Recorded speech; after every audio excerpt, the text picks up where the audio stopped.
A woman stumbles through hospital doors at 3 a.m., blood streaming down her face, abandoned by the man who promised to love her forever. But when Detroit's most dangerous criminal stops to listen to her whisper, "There's no one," everything changes.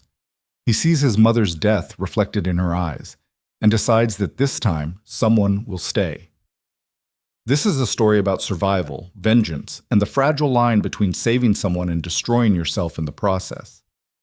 Hit that like button. Drop a comment telling me what city you're watching from so I can see how far this story travels, and stick around until the end, because what happens next will leave you breathless. Right? The rain came down like punishment. Lyra Vale pressed her cheek against the cold leather of the passenger seat, tasting copper and salt. Her left eye had swollen shut an hour ago, maybe two. Time moved differently when you stopped counting the blows. The SUV's wipers beat a rhythm against the windshield, back and forth, like her husband's breathing when he was angry. Damian Mercer drove with one hand on the wheel, the other adjusting his tie in the rearview mirror. Always the tie, always the image, even with her blood still wet on his cufflinks. "You'll tell them you fell," he said. Not a question. Never a question with Damian. Lyra tried to speak. Her jaw clicked wrong, sent white fire through her skull. She managed a sound that could have been yes or help or please. God, please. Damian smiled at his reflection. The emergency room entrance of Mercy General Hospital glowed like a beacon through the storm. Damian pulled into the ambulance bay, tires squealing against wet asphalt. He left the engine running. Out. Lyra's fingers fumbled with the door handle. Everything hurt. Her ribs screamed when she tried to breathe. She half fell onto the pavement, rain immediately soaking through her torn blouse. Damian appeared beside her with a wheelchair he'd grabbed from the entrance. To anyone watching, he looked like a concerned husband. He was good at that. 5 years of marriage had taught Lyra exactly how good. He gripped her arm, the one he'd nearly dislocated an hour earlier, and forced her into the chair. His fingers pressed into the exact spots that would bruise deeper. "Remember," he whispered against her ear, breath hot and sour. "You fell. Down the stairs. You'd been drinking. You're clumsy when you drink." Lyra hadn't touched alcohol in 3 years. Damian knew that. He'd been the one to forbid it. He wheeled her through the sliding doors, past a security guard who barely looked up from his phone, and directly to the triage desk where a nurse with kind eyes and tired shoulders looked up from her computer. "My wife," Damian said, voice cracking perfectly. "She fell. I think she might have broken something." The nurse stood immediately, professional concern flooding her face. "Sir, I need you to. I have to move the car. I'm blocking the ambulance lane." Damian was already backing away, hands up, apologetic smile in place. "I'll be right back. I'll fill out the paperwork when I return." He was gone before the nurse could respond. Lyra watched him disappear through the glass doors, watched the SUV's taillights vanish into the rain.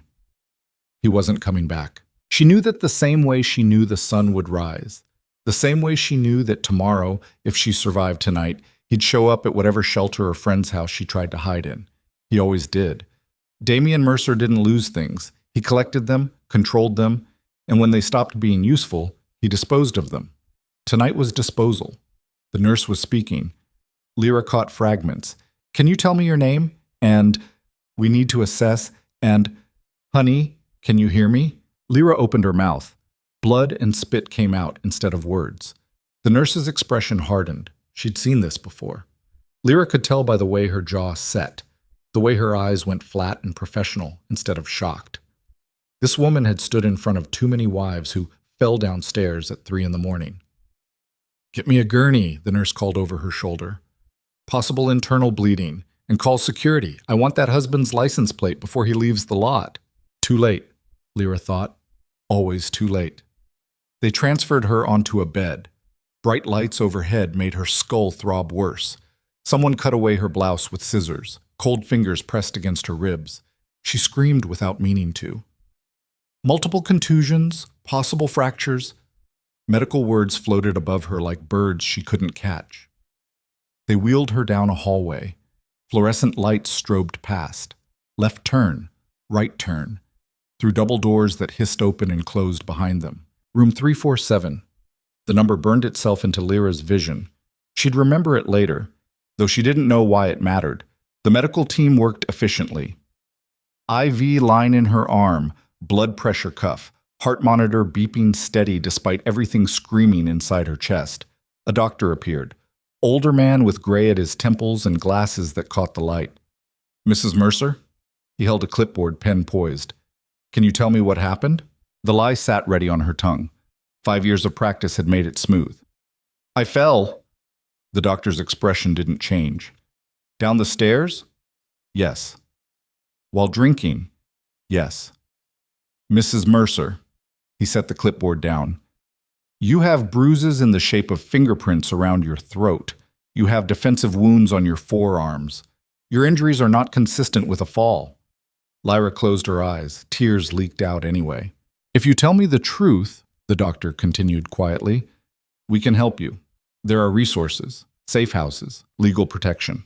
She'd heard it before, from doctors, nurses, a police officer once who'd seemed genuinely concerned. They all meant well. None of them understood that Damian Mercer didn't care about restraining orders or safe houses or locks on doors. He owned half of Detroit's real estate. He knew judges, politicians, police chiefs. He knew where every shelter was located. He knew how to smile for cameras while planning exactly how many sleeping pills to crush into someone's wine. "I fell," Lyra whispered. The doctor sighed. He'd heard it before, too. They kept her for observation. Possible concussion. Definitely 3 broken ribs. Her jaw wasn't fractured, miraculously, just badly bruised. They gave her ice packs and pain medication that made the edges of the world soft and distant. Somewhere around 4 a.m., the hospital grew quiet. Lyra lay in the dark room, listening to her heart monitor beep. Rain still hammered against the window. She could see the city lights of Detroit through the glass, neon signs and street lamps blurred by water, and her own swollen vision. There's no one, she thought. No family. Her parents had died in a car accident 6 years ago, right before she met Damian. No siblings. Her friends had slowly vanished during the marriage, one by one, until she'd stopped trying to maintain connections. Damian had made sure of that. Made sure she understood that he was enough. That he was everything. "There's no one," she whispered to the empty room. In the hallway outside, footsteps stopped. Lyra didn't notice at first.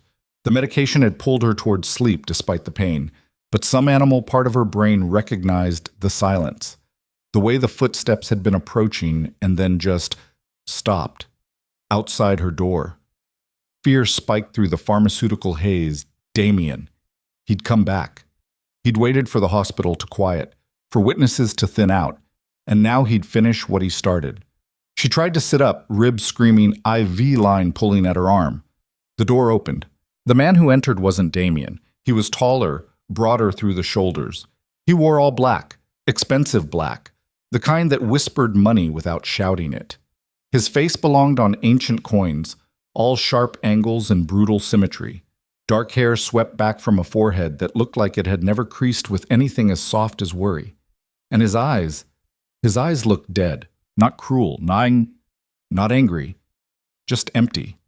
Like whatever made a person human had been carefully removed and never replaced. Cassian Reeve. Lyra knew the name the way everyone in Detroit knew it. You didn't run in criminal circles to hear about Cassian Reeve. You just lived in the city. You heard the whispers, saw the news stories about gang violence that stopped abruptly when his name got mentioned.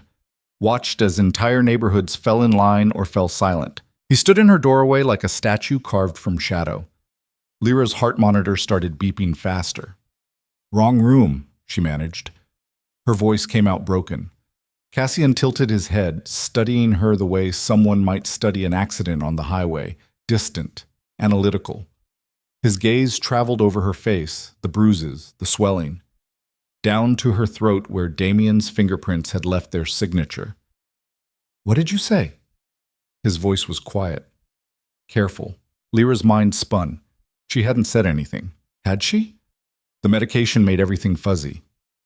"Before," Cassian clarified. "Just now." "What did you say?" She tried to remember. "I didn't... You said, there's no one." The words hung between them. Lyra watched something flicker behind those dead eyes, something that looked almost like recognition, almost like pain. Yeah, she whispered.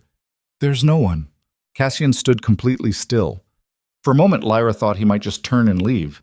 Instead, he moved deeper into the room, each step deliberate, and lowered himself into the chair beside her bed.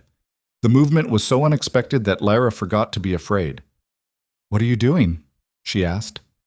Cassian didn't answer immediately. He stared at the wall where rain shadows played across peeling paint. When he finally spoke, his voice carried the weight of something buried. My mother died in this room. Lyra blinked. What? Not this exact room, down the hall, but same floor, same rain.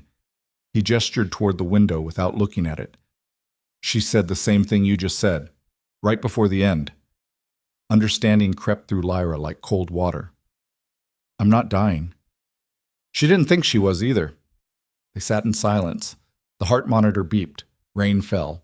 Somewhere down the hall, someone's IV machine started alarming. Who did this to you? Cassian asked. The question was so direct, so void of the usual careful dancing around the subject, that Lyra almost laughed. Almost. My husband. Name? Why? Because I want to know his name. There was something in the way he said it that made Lyra's broken ribs ache worse. Not threat, not anger, just absolute certainty. Damien Mercer, she said.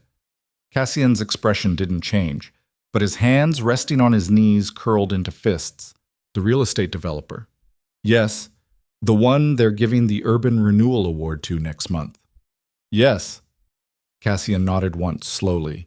Then he stood, moved to the door, and spoke quietly to someone in the hallway. Lyra caught fragments. Her bills. Everything. Make sure... He returned to the chair. What did you just do? Lyra asked. Paid your hospital bills. Why? Because you said there's no one. Cassian met her eyes. Now there's someone. Lyra felt something crack inside her chest that had nothing to do with broken ribs. You don't even know me. No. Then why? Because 23 years ago, I walked past my mother's room in this hospital. She was dying from injuries her boyfriend gave her. She said the exact same words you just said, and I kept walking. His jaw tightened. I was 16. I had somewhere important to be. Some deal I thought mattered. I kept walking. The heart monitor beeped into the silence. She died alone, Cassian finished. I won't walk past it twice. Lyra didn't know what to say. This man, this criminal, this person whose name made grown men nervous, sat beside her hospital bed because of a ghost. He'll come back for me, she said quietly. Damien. He always does. Then he'll find a problem. You don't understand. He's rich, connected, powerful. Cassian's tone didn't change. I know what he is. I know what every man like him is. They rely on people being too afraid to fight back. He leaned forward slightly. Are you too afraid? The question hit like a fist. Was she? 5 years. 5 years of flinching, apologizing, making herself smaller and quieter and easier to control. 5 years of believing that survival meant obedience, that love meant tolerating the intolerable. I don't know, Lyra admitted. That's honest. Cassian stood. The door stays open. What? This room, tonight, the door stays open. If you need something, call. If you don't, sleep.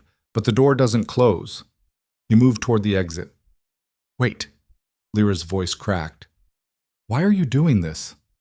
Cassian paused in the doorway, silhouetted against the hallway lights. Because someone should have stayed with her, he said. And because you're still breathing. Then he was gone. But true to his word, the door remained open. And through it, Lyra could see a figure in black standing against the far wall. Not Cassian. Someone else. Watching. Waiting. For the first time in 5 years, Lyra felt something other than fear. She felt possibility. She slept. Dawn broke gray and brutal over Detroit. Lyra woke to a new nurse checking her vitals, a different doctor reviewing her chart, and a social worker with pamphlets about domestic violence resources. The same dance. The same script. Is there somewhere safe you can go? the social worker asked. Lyra thought about her apartment. Damien's apartment, technically. His name on the lease? His furniture?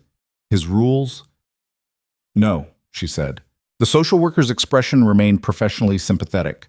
She left 3 pamphlets and a card with a number Lyra would never call. They discharged her at 9 a.m. Someone had brought her clothes, not the torn, bloody outfit from last night, but new things.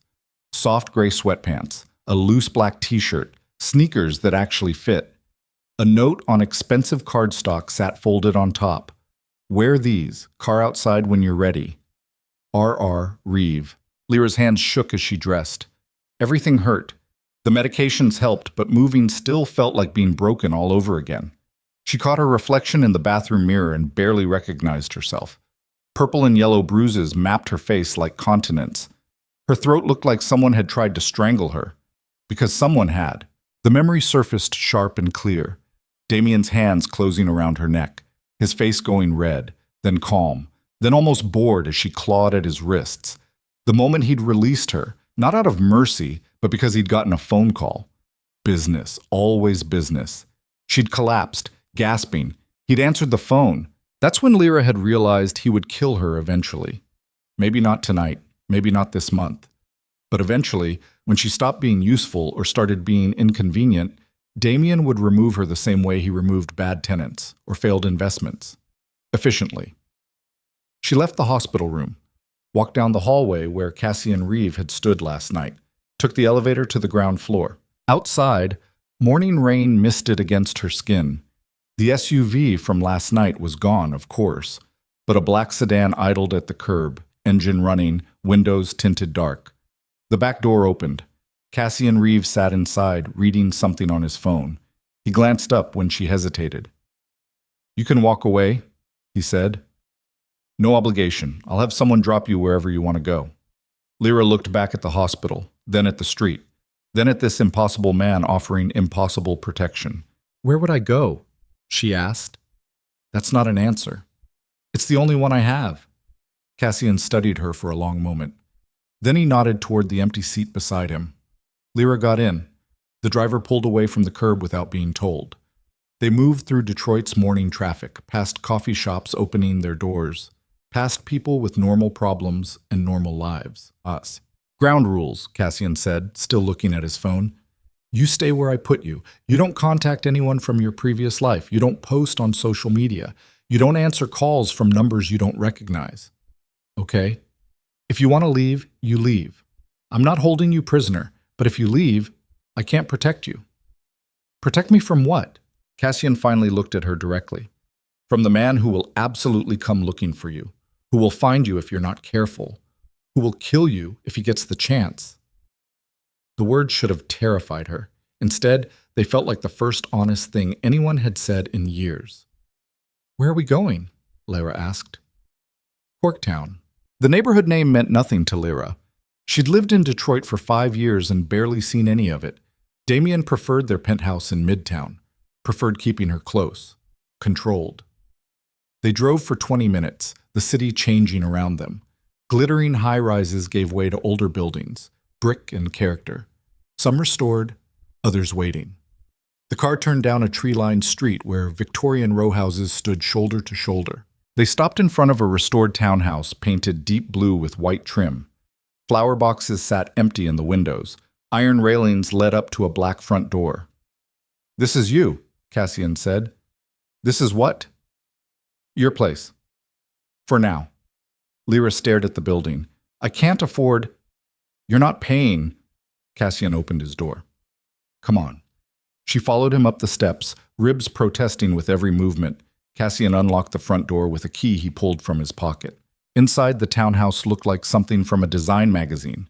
Hardwood floors, high ceilings, furniture that looked expensive but comfortable, a kitchen with actual sunlight, a living room with books already on the shelves. "Second floor has 2 bedrooms, Cassian said, moving through the space. "Bathrooms updated. Security systems already active. Here's the code." He handed her a slip of paper. "Fridge is stocked. Pantry too. If you need something specific, text this number." Another card. Lyra stood in the middle of the living room, overwhelmed. "I don't understand," she said. "Why would you do this for a stranger?" Cassian paused at the window, looking out at the street. Because I spent 23 years becoming exactly the kind of man who doesn't help people, who doesn't stay, who walks past hospital rooms because feelings are inconvenient. He turned to face her. Maybe I'm tired of being that man. Helping me won't change who you are. No, but it's a start. Someone knocked at the door, 3 sharp raps. Cassian opened it to reveal a woman in her 30s with purple streaks in her black hair and the kind of eyes that saw through walls. She carried a laptop bag and wore combat boots under her skirt. Lyra, this is Nadia Voss, Cassian said. She works for me. Tech specialist. Nadia extended her hand. Among other things. Lyra shook it carefully. Nice to meet you. Likewise. Nadia moved past them into the house, already pulling out her laptop. Okay, standard security sweep. I'm checking for tracking devices, bugs, anything Damien might have planted on your person or in those clothes. She glanced at Cassian. Did she have a phone? Left it at the hospital, Lyra said. Good. That thing was compromised 6 ways from Sunday. Nadia settled onto the couch, fingers flying across her keyboard. I'm also setting up a clean device for you, encrypted. Damien won't be able to track it. Lyra sank into a chair, feeling like she'd stepped into someone else's life. This is insane. Little bit, Nadia agreed cheerfully, but you're alive, so I'd say it's working out. Cassian's phone buzzed. He glanced at it, jaw tightening. Problem? Nadia asked without looking up. Damien Mercer just filed a missing persons report, Cassian said quietly. His wife disappeared from Mercy General. He's very concerned. He's offering a reward for information. The room went cold. Lyra felt her ribs constrict. He's going to find me. No, Cassian said. He's going to try. There's a difference. You don't know him? Oh, Lyra. Cassian moved closer, crouching so they were eye level. I know exactly what he is. I've destroyed better men than Damien Mercer. The only reason he's still breathing is because I haven't decided whether killing him or ruining him is the better option. The casual way he said it should have scared her. Instead, Lyra felt something like relief. I want him ruined, she whispered. Cassian's expression didn't change. Then that's what we'll do. Nadia kept typing. Ruining requires evidence. I'm already in his home network. Give me 48 hours and I'll have enough to bury him. He's careful, Lyra said. He never leaves evidence. Everyone leaves evidence. Nadia finally looked up, grinning. They just don't know where to look. Bam. The first 3 days blurred together. Lyra slept. Actually slept, without waking every hour to check whether Damien was standing over her bed. The townhouse had locks, real locks, the kind that worked. Cassian had someone stationed outside at all hours. Nadia came and went, always with her laptop, always with updates. Found something interesting, she said on day 4, dropping onto the couch beside where Lyra sat attempting to read a book. Want to see? Lyra set the book aside. Okay. Nadia turned her laptop around. The screen showed financial documents. Lots of them. Property deeds, insurance policies, corporate filings. Lyra's name appeared on at least half of them. I don't understand, Lyra said. What am I looking at? Fraud. Nadia highlighted a section. See this? This property in Brightmoor, purchased under your name 8 months ago, but you didn't buy it, did you? No. Right. Because you don't have access to the kind of money required, but someone with your forged signature does. Nadia pulled up another document. And this insurance policy, and this corporate filing, all of it pointing back to you as the legal owner. Lyra's stomach dropped. Why would he do that? Because if the fraud gets discovered, you take the fall, not him. Nadia's expression went grim. He's been building a paper trail that positions you as the criminal mastermind while he plays the innocent husband. But I never signed any of this. I know, and I can prove it. The signatures don't match. The timestamps put you places you couldn't have been. Sloppy work, honestly. Nadia leaned back. Which makes me think he never expected you to survive long enough for it to matter. The words landed like stones. Lyra thought about Damien's hands around her throat, the calculations behind his eyes, the way he'd dumped her at the hospital and driven away.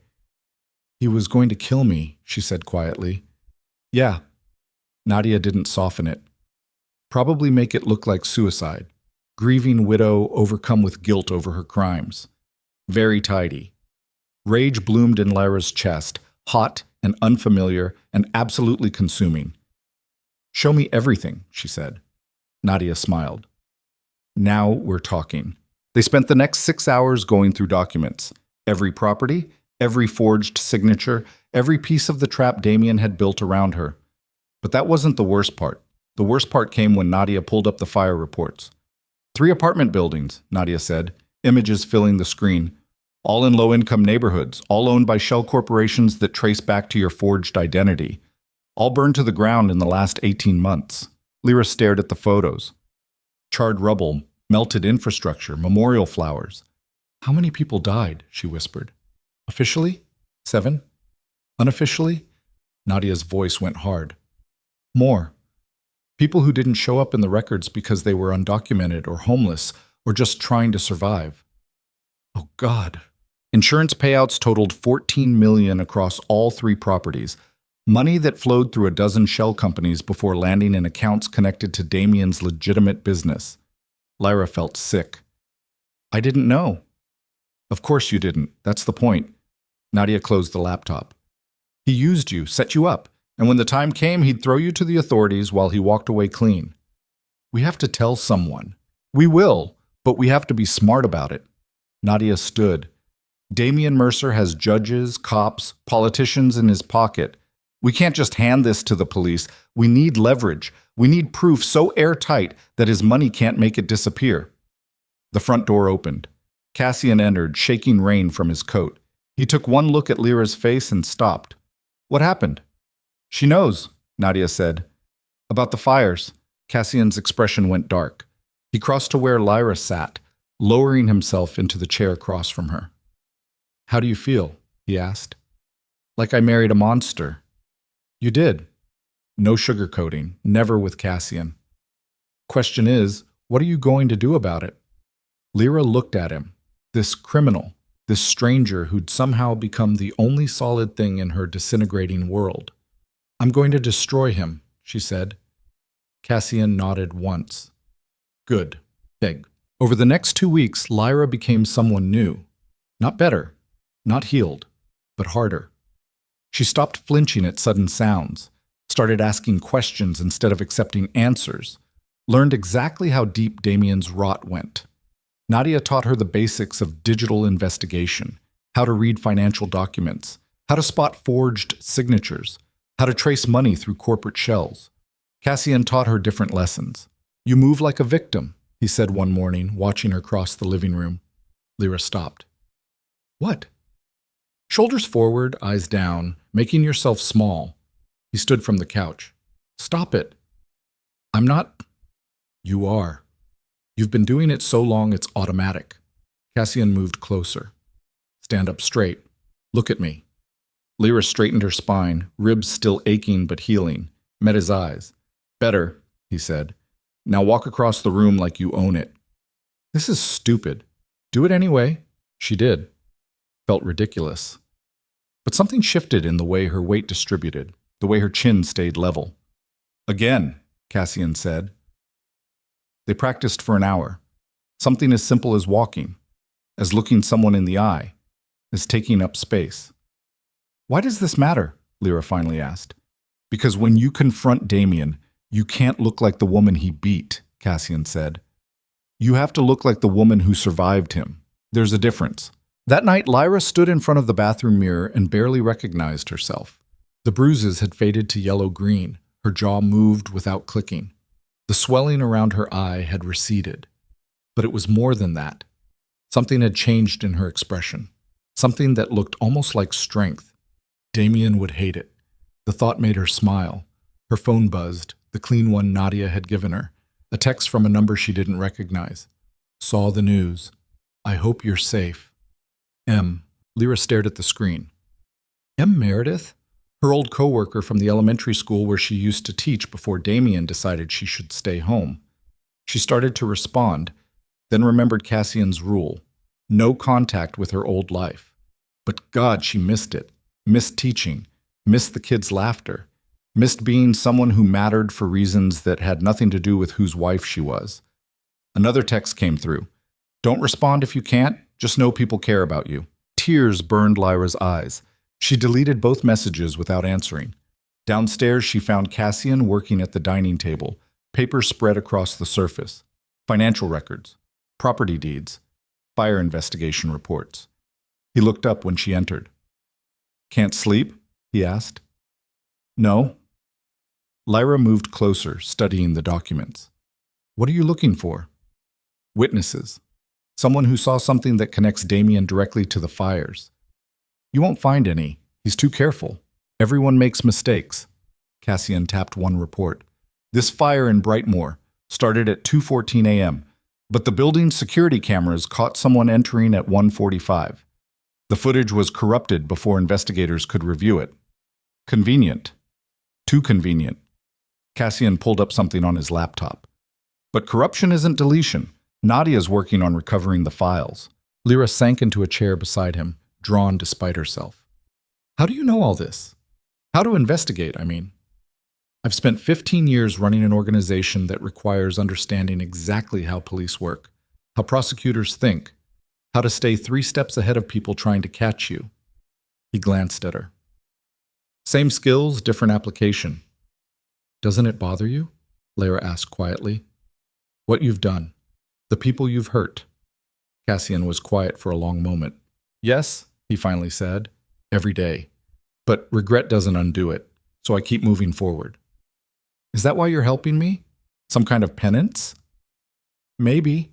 Or maybe I'm just tired of being alone in a room full of people who fear me." His eyes met hers. "You don't fear me. Should I?" "Probably. But I don't." "I know."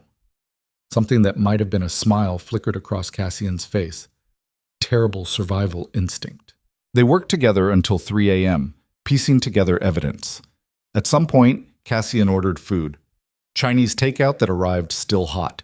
They ate directly from containers, grease, and soy sauce in comfortable silence. "Tell me about before," Cassian said eventually. "Before Damien." Lyra set down her chopsticks. "I was a teacher, 3rd grade. I loved it." "Why'd you stop?" "Damien said I didn't need to work, that he made enough for both of us." She laughed bitterly. "What he meant was that he wanted me home where he could control every aspect of my life." "What did you teach?" "Everything. Reading, math, art. But mostly I tried to teach them that they mattered, that their voices were important." Lyra's throat tightened. "A lot of them came from rough situations. I wanted school to be the place where they felt safe."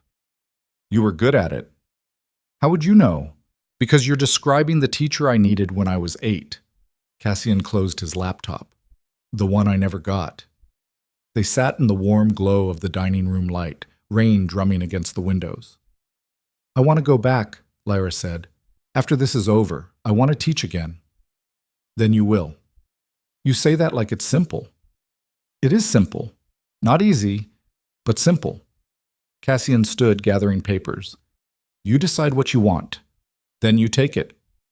"Is that how you've lived your life?" "Yes. And look where it got me." He gestured around the townhouse. "Sitting in a stolen moment of peace with someone who should probably run as far from me as possible." Lyra smiled despite herself. "Maybe I will. After we destroy Damien." "Fair enough." But 3 days later, everything changed. Nadia burst through the front door, laptop in hand, face flushed with excitement. "Found him," she announced. "The witness." Cassian materialized from wherever he'd been. "Who?" "A kid. 14 years old.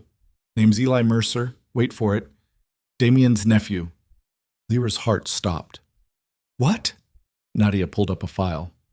"Eli's the son of Damien's younger brother, Marcus. Marcus died 3 years ago. Drug overdose, officially. But according to some interesting financial transfers I found, Marcus was about to blow the whistle on Damien's insurance fraud scheme." "Jesus," Lyra breathed. "Gets better." Nadia turned her laptop around. Security footage, grainy and recovered from corrupted files, showed a teenage boy standing across the street from the Brightmoor apartment building. The timestamp read 1:47 a.m. And in the frame, partially visible, was a figure pouring liquid from a container along the building's foundation. "Eli saw it happen," Nadia said. "He saw someone, Probably one of Damien's people set that fire. He's been hiding ever since. Where is he? Cassian demanded. Foster care, bouncing between homes. I have a last known address. Cassian was already moving toward the door. Let's go. Wait. Lyra stood. I'm coming. No. Yes. She grabbed her jacket. If he's scared, if he's been through what I think he's been through, he needs to see someone who understands. Not just... She gestured at Cassian. A criminal? He finished dryly. I was going to say a man, but sure. Cassian considered this, then nodded. Fine, but you stay in the car until I clear the situation. They drove to an address in Highland Park. The foster home looked tired, peeling paint, sagging porch, chain-link fence. But the lights were on, and through the window Lyra could see movement. Cassian knocked. A woman in her 50s answered, eyes immediately wary. Can I help you? I'm looking for Eli Mercer, Cassian said. The woman's expression shuddered. Don't know anyone by that name? Ma'am, I'm not here to cause problems. I'm here to help him. That's what they all say. She started to close the door. Lyra stepped forward. Please. His uncle put me in the hospital. He almost killed me. I think Eli knows things that could stop Damien from hurting anyone else. The woman paused, studying Lyra's face. The fading bruises. The desperation. Wait here, she said. 5 minutes later, a kid appeared in the doorway. Skinny, dark hair falling into eyes that had seen too much too young. He looked at Cassian, then at Lyra. You're her, he said. The wife. I saw you on the news. Lyra nodded. I'm Lyra. He's looking for you. I know. Eli's hands shook. He'll kill you if he finds you. Probably. That's why I need your help. Lyra crouched so they were eye level, ribs protesting. I know what you saw at the building in Brightmoor. I know you've been scared to say anything. Tears filled Eli's eyes. My dad was going to tell people about what Uncle Damien was doing, and then Dad died. Everyone said it was drugs, but Dad was clean. He'd been clean for 2 years. I believe you, Lyra said softly. If I tell, Uncle Damien will... He won't touch you. Cassian's voice cut through. I give you my word. Eli looked at this man who radiated danger. Who are you? Someone who's very good at keeping people safe when they do the right thing. The kid wavered. Eli, Lyra said. How many people lived in that building? I don't know. A lot. 7 of them died. Maybe more. She kept her voice gentle despite the rage burning in her chest. Damien killed them for money. If we don't stop him, he'll do it again and again, until someone makes him stop. Eli wiped his eyes. What do you need me to do? Just tell the truth. The kid nodded slowly. And just like that, everything shifted. They had their witness, their evidence, their path to destroying Damien Mercer. Now they just needed the perfect moment to strike. That moment came in the form of an engraved invitation that arrived at the townhouse 1 week later. Cassian opened it, read the contents, and smiled. A real smile that was somehow more terrifying than his usual expression. What? Lyra asked. He handed her the invitation. The Blackstone Foundation cordially invites you to the annual Civic Gala honoring Detroit's urban renewal leaders. This year's distinguished recipient, Damien Mercer. The event was 3 weeks away. Lyra looked at Cassian. You're thinking what I'm thinking. Public venue, cameras everywhere, every important person in Detroit in one room. His smile widened. Yes, I'm thinking exactly what you're thinking. Nadia appeared in the doorway. We're going to destroy him in front of everyone, aren't we? Every single person who ever believed his lies, Lyra confirmed. For the first time since Damien's hands closed around her throat, she felt something that wasn't fear or rage or despair. She felt ready. 3 weeks felt like 3 years. Lyra woke every morning in the townhouse expecting Damien to be standing at the foot of her bed. He never was. But the fear lived in her chest anyway, coiled tight like wire around her lungs.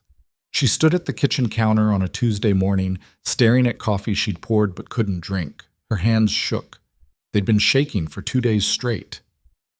You need to eat something, Cassian said from the doorway. Lyra didn't turn around. Not hungry. Wasn't asking what you wanted. I'm telling you what you need. He moved into the kitchen, opened the fridge, pulled out eggs. Sit. I don't take orders well anymore. I noticed. Sit anyway. Lyra sat, watched him crack eggs into a pan with the same precision he probably used for everything else. No wasted movement, no hesitation. You've been different the last few days, Cassian said, not looking at her. What's wrong? What's wrong? Lyra laughed, a sound with edges. We're about to walk into a room full of Detroit's elite and accuse one of their golden boys of mass murder. What could possibly be wrong? You weren't scared yesterday, or the day before. Cassian plated the eggs, set them in front of her. Something changed. He was right. Something had. Yesterday, Nadia had shown her the guest list for the gala. 300 names. Judges, city council members, police commissioners. People Lyra had seen at Damien's charity events, smiling and laughing and treating him like he walked on water. People who would never believe her. They're going to think I'm lying, Lyra said quietly. All those people. They're going to look at me and see the crazy wife making accusations. Cassian pulled out the chair across from her, sat down. Maybe. That's it? Maybe? You want me to lie and say it'll be easy? His eyes met hers. It won't be. Some people will think you're lying. Some will think you're exaggerating. Some won't care either way because Damien signs their paychecks. He leaned forward. But we're not doing this for them. We're doing it for the 7 people who died in those fires. For Eli. For every person Damien will hurt if we don't stop him. And if the evidence isn't enough, then we make it enough. The eggs sat untouched between them. Outside, Detroit woke up loud and messy. Car horns, distant sirens, someone's dog barking 3 houses down. I used to think I was a good person, Lyra said. I taught kids. I volunteered. I tried to make the world better. She pushed the plate away. Now all I think about is watching Damien's face when everything falls apart. Is that still being good? No. Cassian didn't soften it. But good people don't survive what you survived. You had to become something else. Something harder. I don't know if I like who I'm becoming. You don't have to like it. You just have to finish it. Lyra finally looked at him. Really looked. Cassian Reeve, Detroit's nightmare, sitting across from her in morning light like this was normal. Like they were normal. Why did you really help me? She asked. And don't say it's about your mother. That's part of it, but there's something else. Cassian was quiet for so long Lyra thought he wouldn't answer. Because I saw you lying in that hospital bed, he finally said. And I recognized the look in your eyes. The same look I saw in my mirror every day for 15 years. The look that says you've already died inside and you're just waiting for your body to catch up. He stood, picked up her untouched plate. I spent 2 decades building an empire on other people's fear, making them small so I could be big. And I looked at you and thought, that's what Damien did. He made you small. And I was tired of being the same kind of monster. You're not a monster. Yes, I am. He scraped the eggs into the trash. But maybe I can be a useful one. The doorbell rang. They both tensed. Cassian's hand moved automatically toward his waist, toward whatever weapon he kept there. Stay here, he said. But Lyra was already moving. She'd stopped taking orders, even the ones meant to protect her. Cassian reached the door first, looked through the peephole, and his entire body went rigid. What? Lyra whispered. It's Nadia, and she's not alone. He opened the door. Nadia stood on the porch, purple-streaked hair wild, laptop bag hanging off one shoulder. Beside her stood a man in his 50s, gray suit, tired eyes, detective's shield clipped to his belt. Before you say anything, Nadia started, hear me out. Cassian's voice went cold. You brought a cop to my safe house. Our safe house, Nadia corrected. And yes, because Detective Morris is the one who investigated the Brightmoor fire. He's been trying to connect Damien to it for 8 months. The detective raised his hands in a peace gesture. I'm not here in an official capacity. Then what capacity are you here in? Cassian asked, not moving from the doorway. The kind where I don't give a damn about jurisdiction or procedure because I watched 7 people die and I know who's responsible. Morris looked past Cassian to Lyra. You're Mrs. Mercer. Lyra stepped forward. Not for much longer. Good. Because your husband is a murderer and I can't prove it. Morris pulled a folder from inside his jacket. But maybe together we can. Cassian still hadn't moved. How do I know this isn't a setup? You don't, Morris said simply. But I've got 3 years until retirement and a conscience that won't let me sleep. So either let me in or tell me to leave. But I drove 2 hours to be here, and I'd like to at least sit down. Something passed between Cassian and Nadia, a silent conversation Lyra couldn't read. Finally, Cassian stepped aside. They gathered in the living room. Morris sat on the couch, opened his folder, and spread out crime scene photos that made Lyra's stomach turn. Charred bodies. Melted infrastructure. A child's shoe, half buried in ash. This is what your husband did, Morris said, not looking away from Lyra. And this is what I can't prove in court, because every piece of evidence I collect mysteriously disappears. Witnesses recant. Files get corrupted. My captain tells me to drop it. Your captain's on Damien's payroll, Nadia said, typing something on her laptop. Has been for 6 years. I can show you the transfers. Morris's jaw tightened. Of course he is. Why come to us? Cassian asked, still standing, still ready for this to be a trap. Because I heard through unofficial channels that someone was digging into the Mercer files. Because a kid named Eli Mercer suddenly has protection he didn't have before. Morris looked directly at Cassian. Because word on the street says Cassian Reeve doesn't take cases unless they're personal. So I'm guessing this one is. It is, Lyra said before Cassian could respond. Damien tried to kill me. Set me up to take the fall for his fraud, and I want him destroyed. Then we want the same thing. Morris closed the folder. I can't use official channels, but if you're planning something at the gala, and I'm not asking for confirmation, I can make sure certain people are in the room, people who can't be bought, people who will act on evidence if it's presented properly. Cassian crossed his arms. Like who? FBI. State prosecutor, a federal judge who hates corruption cases. Morris stood. Get me proof Damien Mercer set those fires, and I'll make sure the right people see it. We have proof, Nadia said. We have Eli's testimony, security footage, financial records, everything. Then why haven't you gone to the police? Because the police can be bought, Lyra said quietly. You just said so yourself. Morris nodded slowly. Smart. Which is why we do this your way. At the gala, public, cameras everywhere. Too many witnesses for Damien to manipulate the narrative. He pulled out a card, handed it to Cassian. My personal cell. If you need anything, call. After he left, the three of them sat in silence. Can we trust him? Lyra finally asked. No, Cassian said. Maybe, Nadia said at the same time. They looked at each other. He's telling the truth about the case, Nadia continued. I verified his story. The evidence tampering, the captain's payoffs, all of it checks out. That doesn't mean he won't flip on us the second it's convenient, Cassian countered. So what do we do? Cassian moved to the window, stared out at the street. We use him, but we don't trust him. We prepare like he's going to betray us and hope he doesn't. That's paranoid, Lyra said.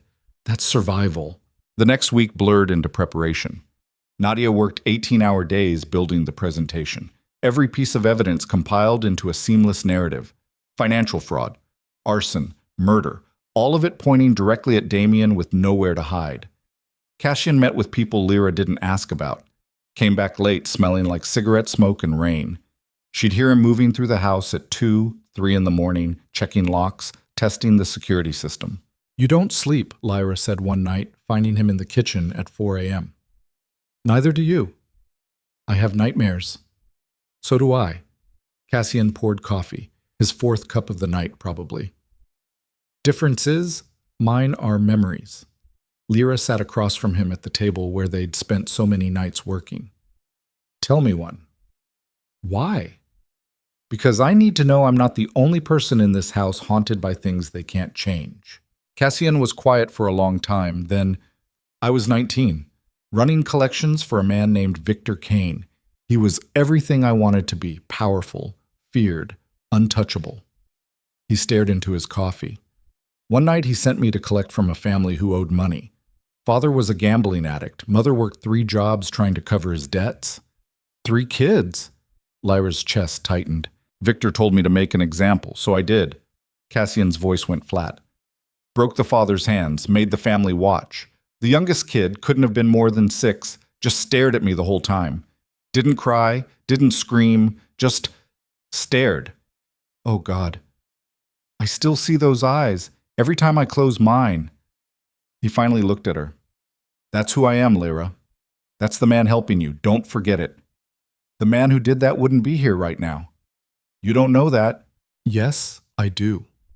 Lyra reached across the table, placed her hand over his. Because the man who did that wouldn't have stayed in my hospital room, wouldn't have given me a safe place, wouldn't care whether I lived or died. Cassian stared at their hands touching. People don't change, he said. No, they just become more of what they already were. Lyra squeezed his hand. You were always this person. You just buried him under everything else. That's naive. Maybe. But I'm still here. Something shifted in Cassian's expression, something raw and almost painful. You should be afraid of me, he said quietly. I should be afraid of a lot of things, but I'm tired of living that way. They sat in the pre-dawn darkness, hands still touching, both of them too damaged to know what this was becoming, but too desperate to stop it. The moment broke when Cassian's phone buzzed. He pulled away, read the message, and his face went hard. What? Lyra asked. Damien just went on television. He's offering a $100,000 reward for information leading to your location. The kitchen suddenly felt too small, too exposed. He's escalating, Cassian said, already moving. He knows we're planning something. How could he know? Because he's not stupid. You disappeared. His fraud is being investigated. He can feel the walls closing in.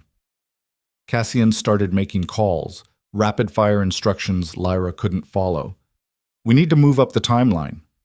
The gala's in 4 days. I know. Which means we have 4 days to finish everything. He turned to her.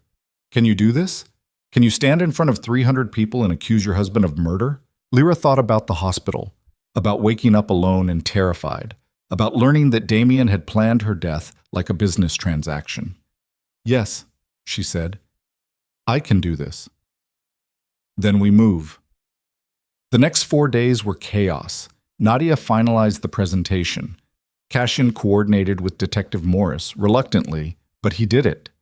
Eli was moved to a secure location with round-the-clock protection, and Lyra prepared herself for war. She stood in front of the bathroom mirror on the morning of the gala, staring at a stranger. The bruises had faded completely. Her hair was styled. Makeup covered the shadows under her eyes.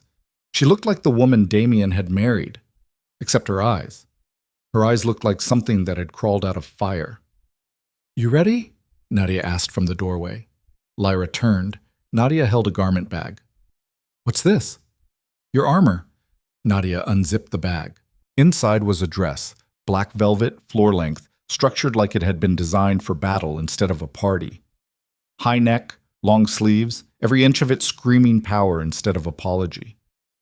Cassian picked it out, Nadia said. Said you needed to look like you already won. Lyra touched the fabric. Expensive. Unforgiving. It's perfect. 2 hours later, she stood in the townhouse living room, wearing that dress like a second skin. Hair pulled back severe. Minimal jewelry. Nothing soft. Nothing that could be mistaken for weakness. Cassian came down the stairs in a black suit that probably cost more than most people's cars. He stopped when he saw her. What? Lyra asked. Nothing, but something flickered in his eyes. You look ready. I am, Lyra. He moved closer. Once we do this, there's no taking it back. Damien will know you're alive. He'll know you're the one who destroyed him. He will come for you. Let him try. I'm serious. So am I. Lyra closed the distance between them. I've spent 5 years being afraid. I'm done. If he wants to come for me, he can, but this time I'll be ready. Cassian studied her face. You've changed. You say that like it's bad. It's not. It's just... He trailed off. What? Dangerous for both of us. Before Lyra could ask what he meant, Nadia appeared with her laptop bag and an expression that meant business. Car's here. Time to go burn down an empire. They drove through Detroit in silence. The city glowed in the early evening, streetlights reflecting off rain-slicked pavement, neon signs buzzing to life. Lyra watched it all pass, thinking about how many times she'd driven these streets as Damien's wife.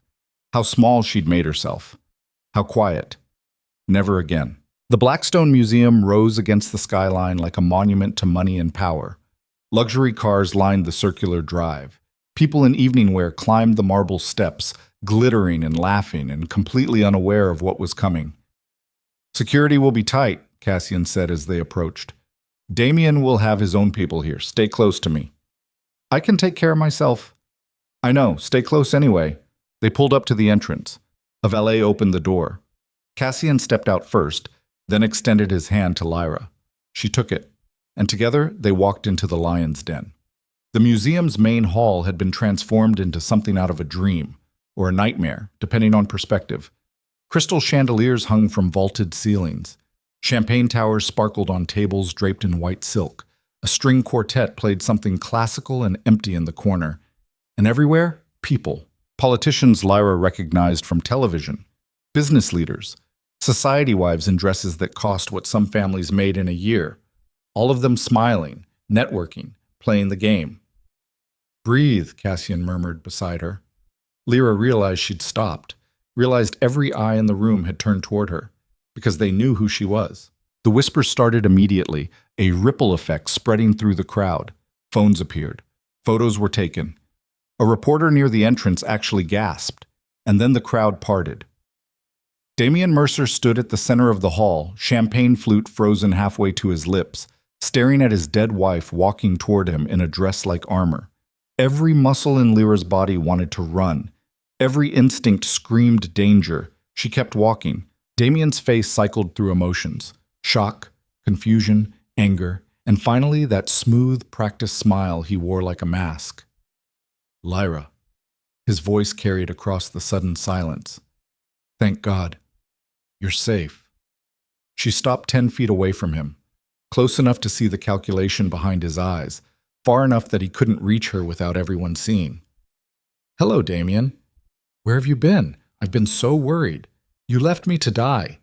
The crowd inhaled collectively. Damien's smile didn't waver. "Sweetheart, you're not well. You need help. I need you to stop lying." Lyra's voice cut through the hall like glass. "To me. To them. To yourself." "I don't know what you're talking about." "Yes, you do." Cassian moved beside her, silent support. Damien's eyes flicked to him, and something cold entered his expression. "Mr. Reeve," Damien's tone dripped with false courtesy, "I see you've been caring for my wife in her time of distress." "I've been keeping her alive," Cassian said flatly. "Since you tried to kill her." The room exploded into noise, gasps, exclamations, phones being raised to record everything. Damien laughed. Actually laughed. "This is insane. Lyra, whatever this man has told you—" "He didn't tell me anything. You did." Lyra felt something break loose inside her chest. 5 years of silence, 5 years of swallowing words that could get her killed. "Every time you put your hands on me, every time you told me I was worthless, every time you made me believe I deserved it." Lyra had... "I found the insurance policies, Damien, the ones worth $3 million if I died accidentally." The hall went silent. "I found the forged signatures, the shell corporations in my name, the buildings you burned for the payouts." Lyra's voice stayed steady even though her hands shook. "I know everything." Damien's mask finally cracked. "You're lying." "Am I?" A commotion at the entrance made everyone turn. Detective Morris entered, flanked by 2 FBI agents and a woman in a federal prosecutor's badge. Behind them, more police. Enough to make it clear this wasn't social. Damien's smile vanished completely. "What is this?" he demanded. "This," Morris said, "is what happens when you burn down buildings full of people and think you'll get away with it." Nadia materialized from somewhere in the crowd, laptop open, moving toward the museum's presentation screen. "Wait." Damien started forward. Cassian stepped into his path. "Don't." The two men faced each other.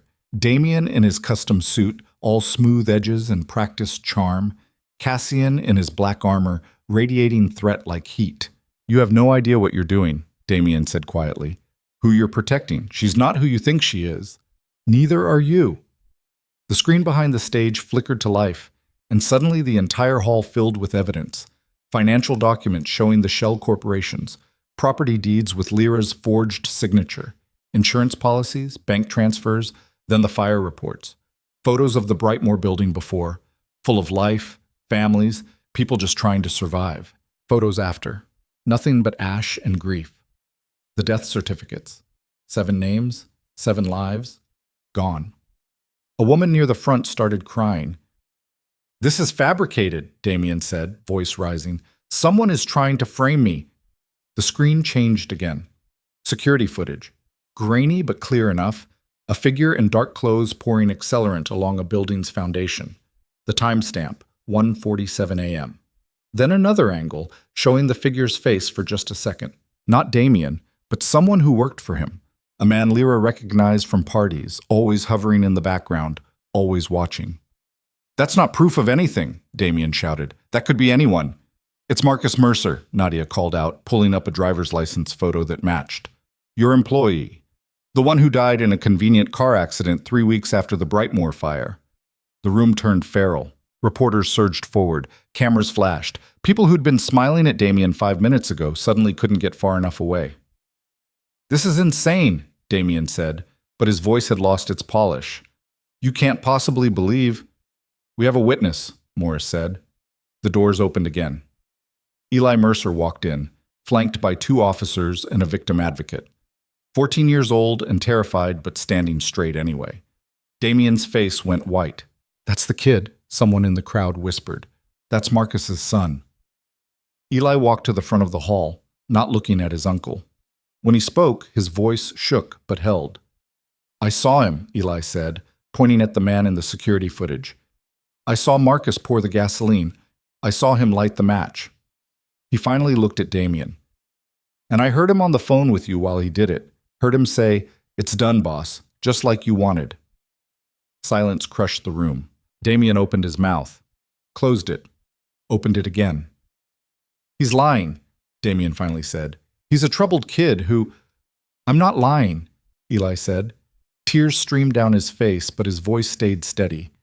"My dad tried to tell people what you were doing, and then he died. Everyone said drugs, but Dad was clean. Dad was going to stop you." "This is absurd." 7 people died, Lyra said quietly. Power in the quiet. 23 more were injured. You destroyed their homes for insurance money and tried to pin it on me. You forged my signature on documents I never saw, set up corporations in my name, made sure that if anyone came looking, I'd be the one who went to prison while you walked away clean. Damien's lawyer appeared from somewhere in the crowd, already talking, but Morris cut him off. "Damien Mercer, you're under arrest for conspiracy to commit arson, insurance fraud, and 7 counts of felony murder." The FBI agents moved forward. Damien backed away. "This is a setup. One of the agents produced handcuffs. You have the right to remain silent." "I didn't do this!" Damien's voice cracked. All the smooth polish gone, leaving only desperate rage. "She's lying. That kid is lying. This is all fabricated." The handcuffs clicked shut. Damien finally looked at Lyra. Really looked at her. And in his eyes, she saw something she'd never seen before. Fear. "You exist because I allow it," he'd told her once. Lyra stepped closer, close enough that only he could hear her next words. "Not anymore." They led him away. The hall erupted, reporters shouting questions, people demanding answers, security trying to restore order. Lyra stood in the center of it all, watching Damien disappear through the doors in handcuffs, and felt absolutely nothing. No joy, no relief, just empty. Cassian appeared beside her. "We should go." "Not yet." "Lyra, I need to see this." She gestured at the chaos. "I need to watch them all realize who he really was." So they stood there while Detroit's elite scrambled to distance themselves from the man they'd celebrated 5 minutes ago. While reporters documented everything. While the evidence Nadia had compiled played on loop behind them, an endless testament to Damien's sins. Detective Morris approached, looking tired but satisfied. "It'll take time to build the full case," he said. "But with Eli's testimony and this evidence, he's done. 20 years minimum, probably more." "Good," Lyra said. "You'll need to testify. There'll be questions. The defense will try to discredit you. Let them try." Morris nodded slowly. You're tougher than you look, Mrs. Mercer. I'm not Mrs. Mercer anymore. An hour later, Lyra stood on the museum steps, watching emergency lights paint the street in red and blue. News vans had multiplied. A crowd had gathered. Everyone wanted to see Detroit's golden boy fall. You okay? Cassian asked beside her. I don't know. Lyra wrapped her arms around herself despite the expensive dress. I thought I'd feel something, relief, victory, anything. Give it time. How much time did you need after you got revenge on whoever wronged you? Cassian was quiet. I'm still waiting. They stood together while the city buzzed around them. Lyra thought about the hospital room where this started, about Cassian's voice saying, the door stays open, about becoming someone she didn't recognize in the mirror. What happens now? She asked. Now you rebuild. Just like that? Just like that. Lyra turned to look at him. This man who'd saved her for all the wrong reasons and stayed for reasons neither of them could name. I don't know how to be normal again, she admitted. Then don't be normal. Be alive. Cassian met her eyes. That's more than Damien wanted for you. Before Lyra could respond, Nadia burst through the museum doors, laptop bag bouncing against her hip, face flushed with something between excitement and panic. We have a problem, she said. Cassian went rigid. What kind of problem? The kind where Damien made a phone call from the police car. Nadia pulled up something on her phone. To someone we didn't know about. Someone who's been his silent partner in all of this. Who? Lyra asked. Nadia showed them the screen. A phone number. A brief exchange of texts that had been intercepted. It's over. They know everything. Then fix it. Or I will. Who is that? Cassian demanded. I don't know yet. The number's encrypted, routed through a dozen proxies. Nadia's fingers flew across her phone. But whoever it is has access to serious resources, and they just sent a message to someone in this crowd. Lyra felt ice slide down her spine. What message? Eliminate the witnesses. The word witnesses hung in the air like smoke. Cassian grabbed Lyra's arm. We need to move. Now. What about Eli? Already protected, but you're exposed. He was already pulling her toward the street where their car waited. They'd made it 3 steps when the first gunshot shattered the night. People screamed. The crowd scattered. Glass exploded from somewhere behind them. Cassian shoved Lyra to the ground, covering her body with his as another shot rang out. Where? He shouted to someone. Nadia, maybe, or one of his people who'd materialized from the chaos. Rooftop, east side! More gunfire. Closer now. Lyra's mind went blank with terror. This wasn't supposed to happen. They'd won. Damien was arrested. It was over. Except it wasn't. Cassian hauled her to her feet, half dragging her toward cover. They made it behind a concrete pillar as another bullet shattered marble where Lyra's head had been seconds ago. Stay down, Cassian ordered. Police swarmed the area, weapons drawn, searching for the shooter. Morris appeared beside them, gun out, face grim. Sniper on the Hargrove building, he reported. SWAT's moving to engage. Get Eli out of here, Cassian said. Now. Already done. Kids in protective custody. Morris looked at Lyra. You sure you want to keep fighting? Because whoever's behind this, they're willing to kill to keep you quiet. Lyra thought about running, about hiding, about going back to being small and silent and safe. Then she thought about 7 bodies in the fire, about Eli's voice shaking as he testified, about every woman who'd ever said, I fell to a doctor who knew better. I'm sure, she said. Another shot. Closer. Cassian's phone buzzed. He looked at it and his expression went cold. What? Lyra asked. He showed her the screen, a text from an unknown number. You cost me $40 million and a useful asset. Now I'll cost you everything you love, starting with her. Below it, a photo of Lyra and Cassian leaving the townhouse that morning. They know where we've been staying, Nadia said, appearing beside them with her laptop. They know everything. Cassian met Lyra's eyes. We need to disappear. For how long? Until I find whoever's trying to kill you and eliminate the threat. So we run? We survive. Cassian gripped her shoulders. Damien was just the visible part. Whoever's behind this, whoever he was working with, they're the real enemy. And they won't stop until you're dead. The gunfire had stopped. SWAT had secured the building, but the message was clear. This wasn't over. Lyra looked at the museum where she'd just destroyed her husband's life, at the crowd still panicking in the street, at Cassian, this dangerous man who'd somehow become her only anchor. "Then we fight," she said. "Lyra, no running, no hiding." She stood straighter despite the fear screaming through her veins. "They want me dead? Let them try. But I'm not spending the rest of my life looking over my shoulder." Cassian studied her face. "You understand what that means? It means we find them first. It means we go to war. Then we go to war." Something shifted in Cassian's expression. Respect maybe, or recognition. "Okay," he said, "but we do it smart.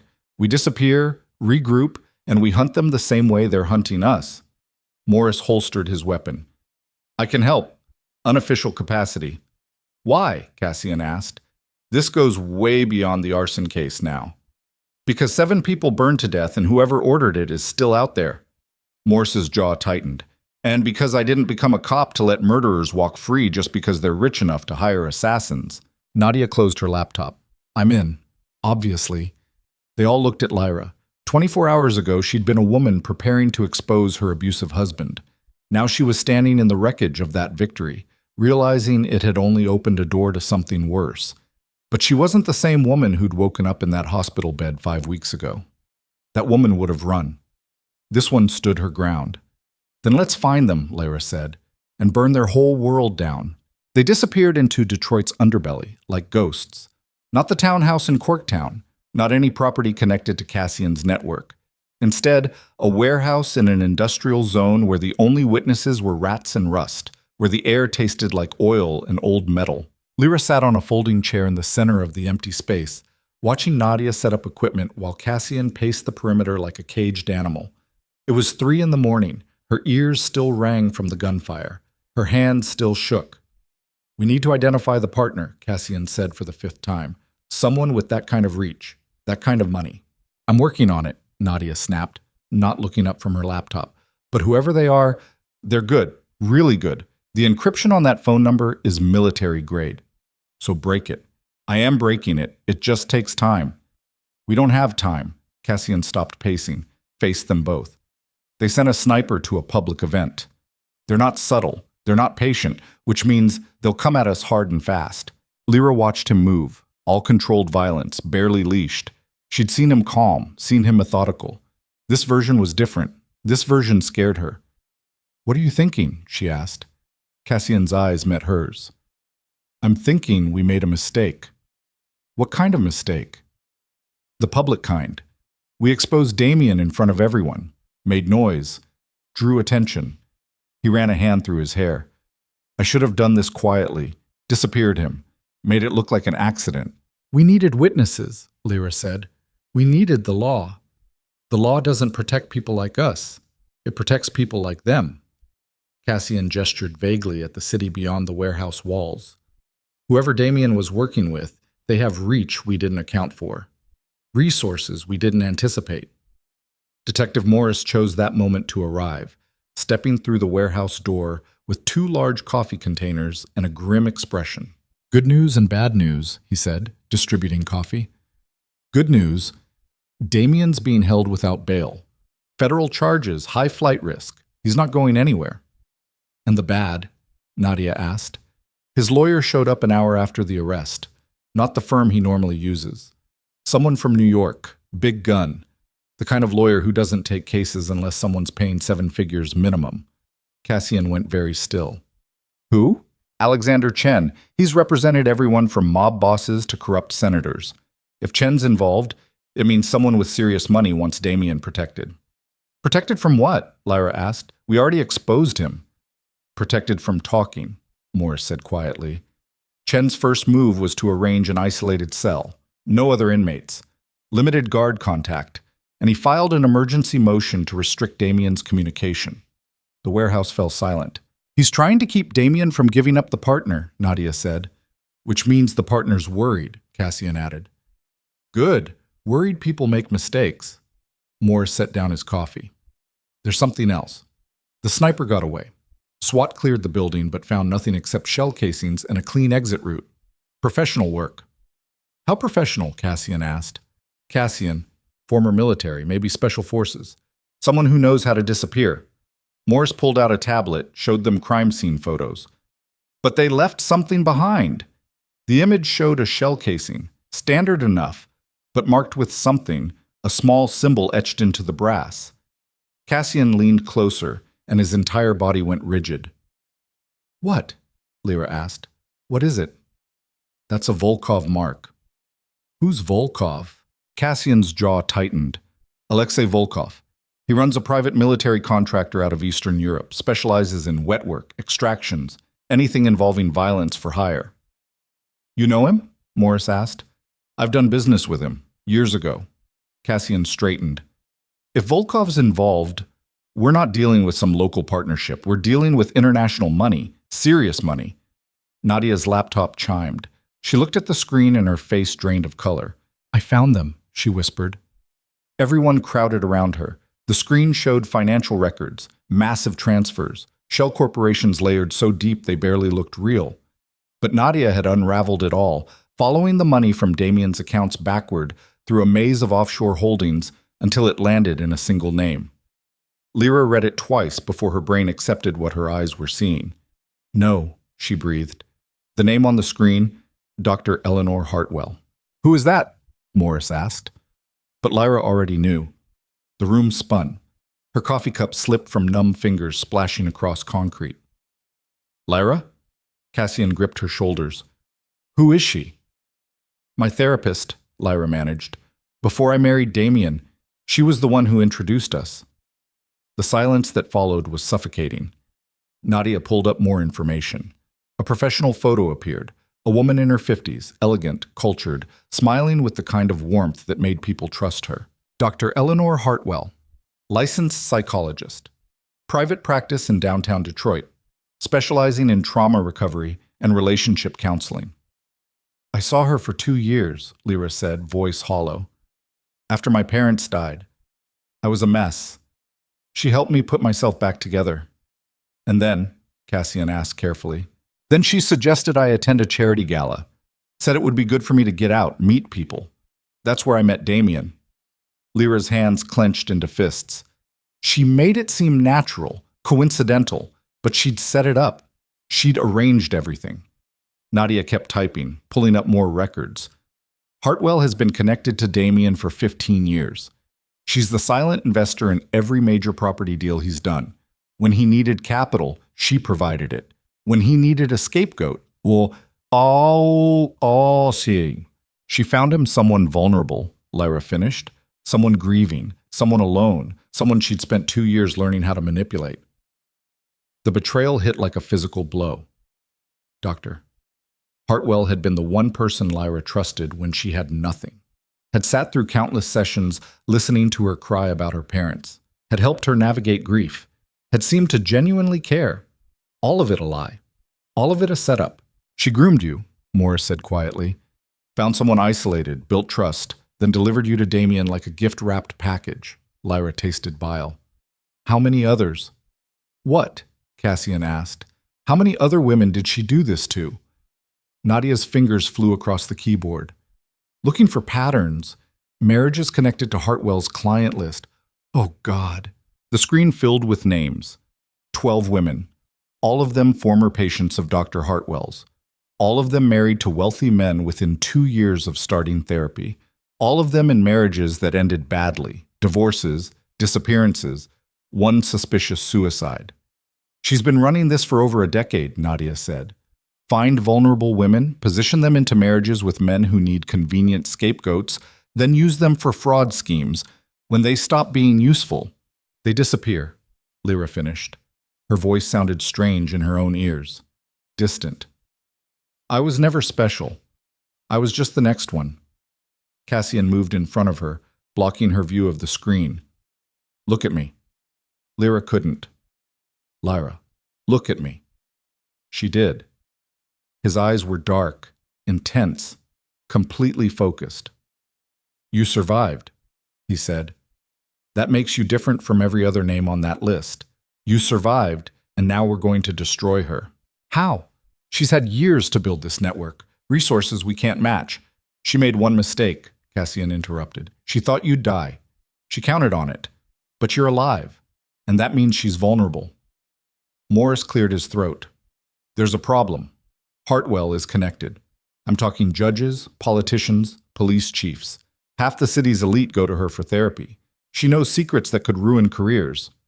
Which means she has leverage, Nadia added. Then we take away her leverage, Cassian said. We expose every connection, every scheme, everything. The evidence we have won't stick to her, Morris argued. It all flows through Damien. She's insulated. Legally, she's untouchable. Then we don't use legal means.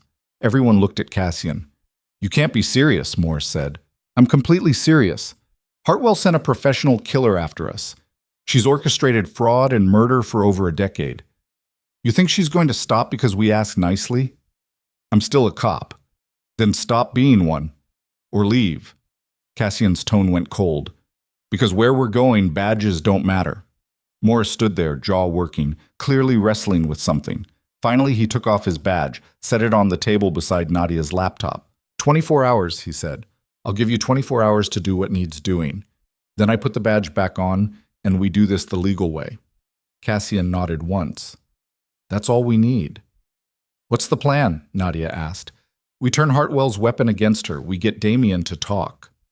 His lawyer will never allow it, Morris said. I'm not asking for permission. The warehouse door opened again. This time 2 men entered, both large, both moving with the kind of economy that spoke of violence as profession. Cashin's people. The police station? Cassian asked them. 20-minute drive, shift change at 6 a.m., minimal security in the detention area. Morris's eyes widened. You're planning a prison break? I'm planning a conversation. What happens after depends on what Damien tells us. This is insane. This is necessary. Cassian turned to Lyra. You should stay here. This part gets dangerous. No. Lyra, Damien spent 5 years telling me what I should do. I'm done taking orders. She stood, meeting his gaze. I need to look him in the eye. I need him to know I'm the reason his world ended. Something passed between them. Understanding, maybe, or recognition of just how far they'd both fallen from whoever they used to be. Okay, Cassian said. But you do exactly what I say. No hesitation. Fine. They moved at 5:30 a.m., when the city was caught between night and morning, when even Detroit's chaos took a breath. 2 cars, dark and anonymous. Cassian drove the first with Lyra beside him. Morris and Nadia followed in the second. The police station rose against the dawn sky, concrete and steel, designed to look intimidating. Cassian pulled into an alley 2 blocks away. Shift change happens in 15 minutes, he said, checking his phone. Morris gets us access. We have 5 minutes inside before someone notices. That's it. Lyra's heart hammered against her ribs. What if he won't talk? He'll talk. Cassian's voice carried absolute certainty. They approached from the back entrance. Morris flashed his badge at a security camera, used a code to open the door. Inside, fluorescent lights hummed overhead, the smell of industrial cleaner and desperation. Detention's on the 2nd floor, Morris whispered.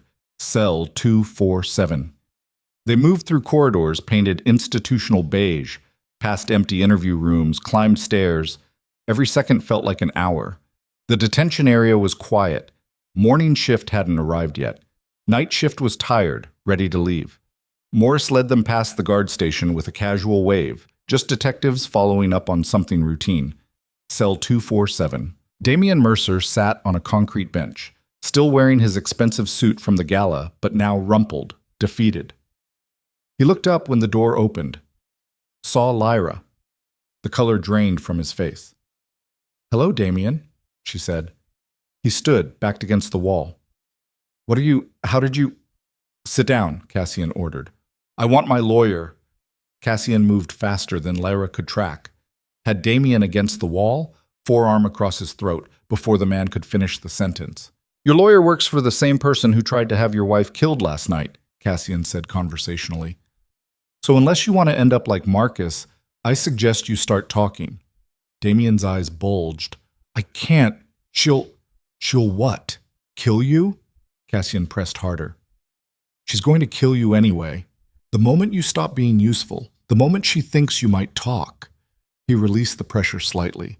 Your only chance is to give us everything, right now. Damien looked at Lyra, really looked at her, and something crumbled in his expression. You were never supposed to survive, he whispered. The hospital. You thought I'd die quietly, Lyra finished, like a good wife. Eleanor said it would be clean, an accident. You'd take the blame for the fraud and I'd walk away with the insurance money, start fresh. How long? Lyra asked. Her voice shook but held. How long had you been planning to kill me? Damien sagged against the wall. Since the beginning. Eleanor set it all up, found you.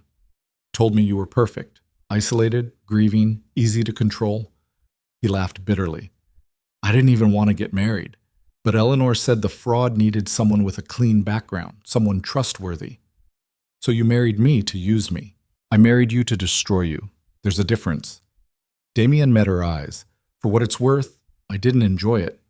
The hitting, the control. Eleanor insisted I had to make you dependent. Had to break you down so you'd never fight back. Lyra felt something crack inside her chest. You're telling me even the abuse was her idea? Everything was her idea. The fires, the fraud, all of it. I just did what she told me. And how many buildings? Cassian asked. How many fires? 7, over 18 months. She picked the targets, properties in neighborhoods where people wouldn't ask questions, where victims wouldn't matter. Jesus, Morris breathed from the doorway. Where is she? Cassian demanded. Where's Hartwell? I don't know. She has properties all over, safe houses. But she'll know you're looking for her. She always knows. How? Damien's laugh turned hysterical. Because she has eyes everywhere. Police, prosecutors, judges. Half the people investigating this case probably work for her. Morris's hand moved toward his weapon. Cassian noticed. Not yet. He's saying the department's compromised. He's saying Hartwell bought anyone worth buying, which we already suspected. Cassian turned back to Damien. Give me something I can use. A location, an account number. Something. There's a property, Damien said quickly, in Bloomfield Hills. Gated estate under a trust. She uses it for meetings, high-level clients, people who need absolute discretion. Address. Damien rattled off numbers and a street name. Nadia typed it into her phone. What else? Cassian pressed. That's all I know, I swear. Eleanor kept everything compartmentalized. I only knew what she needed me to know. Lyra moved closer, close enough to smell the fear sweat on Damien, close enough to see the broken blood vessels in his eyes. Did you ever love me? She asked. Even once. Even a little. Damien looked at her for a long time. No, he finally said. You were always just the job. The honesty of it hurt worse than any lie could have. Lyra turned and walked out of the cell without another word. Behind her, she heard Cassian say something low and threatening, heard Damien whimper. She kept walking. They left the station the same way they'd entered, quickly, quietly, before anyone could stop them. Back in the car, Lyra stared out the window while Cassian drove. Detroit passed by in shades of gray and rust. You okay? He asked. No. She didn't elaborate. He was lying, Cassian said, about never loving you. No, he wasn't.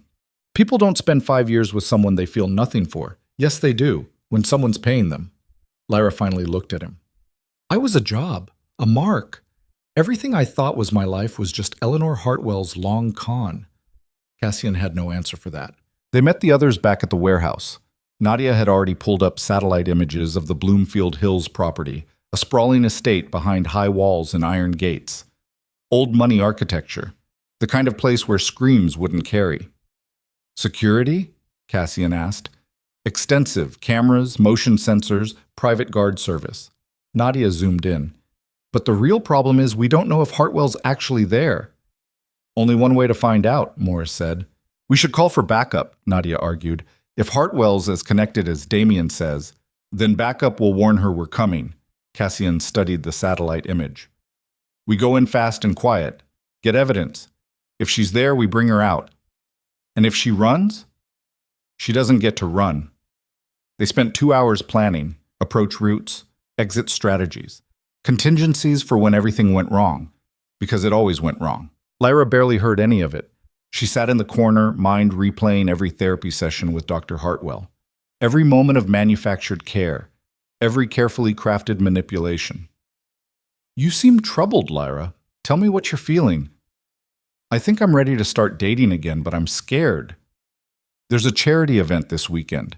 Sometimes putting ourselves in new situations helps us heal.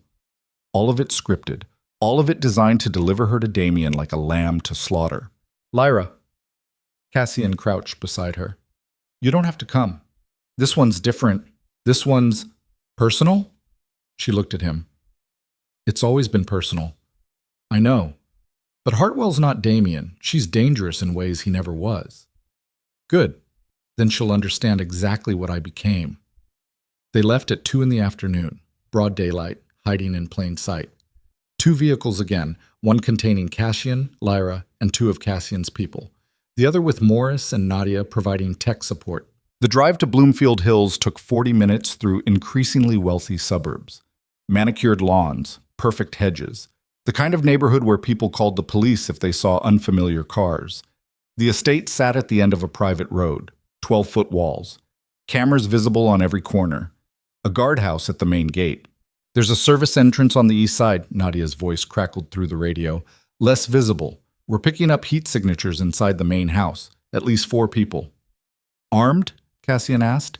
Can't tell from here, but assume yes. They parked 2 blocks away. Moved on foot through a wooded area that bordered the property. Found the service entrance. A smaller gate, currently unmanned. One of Cassian's people produced a device that looked like something from a spy movie. Placed it against the electronic lock. 30 seconds later, the gate clicked open.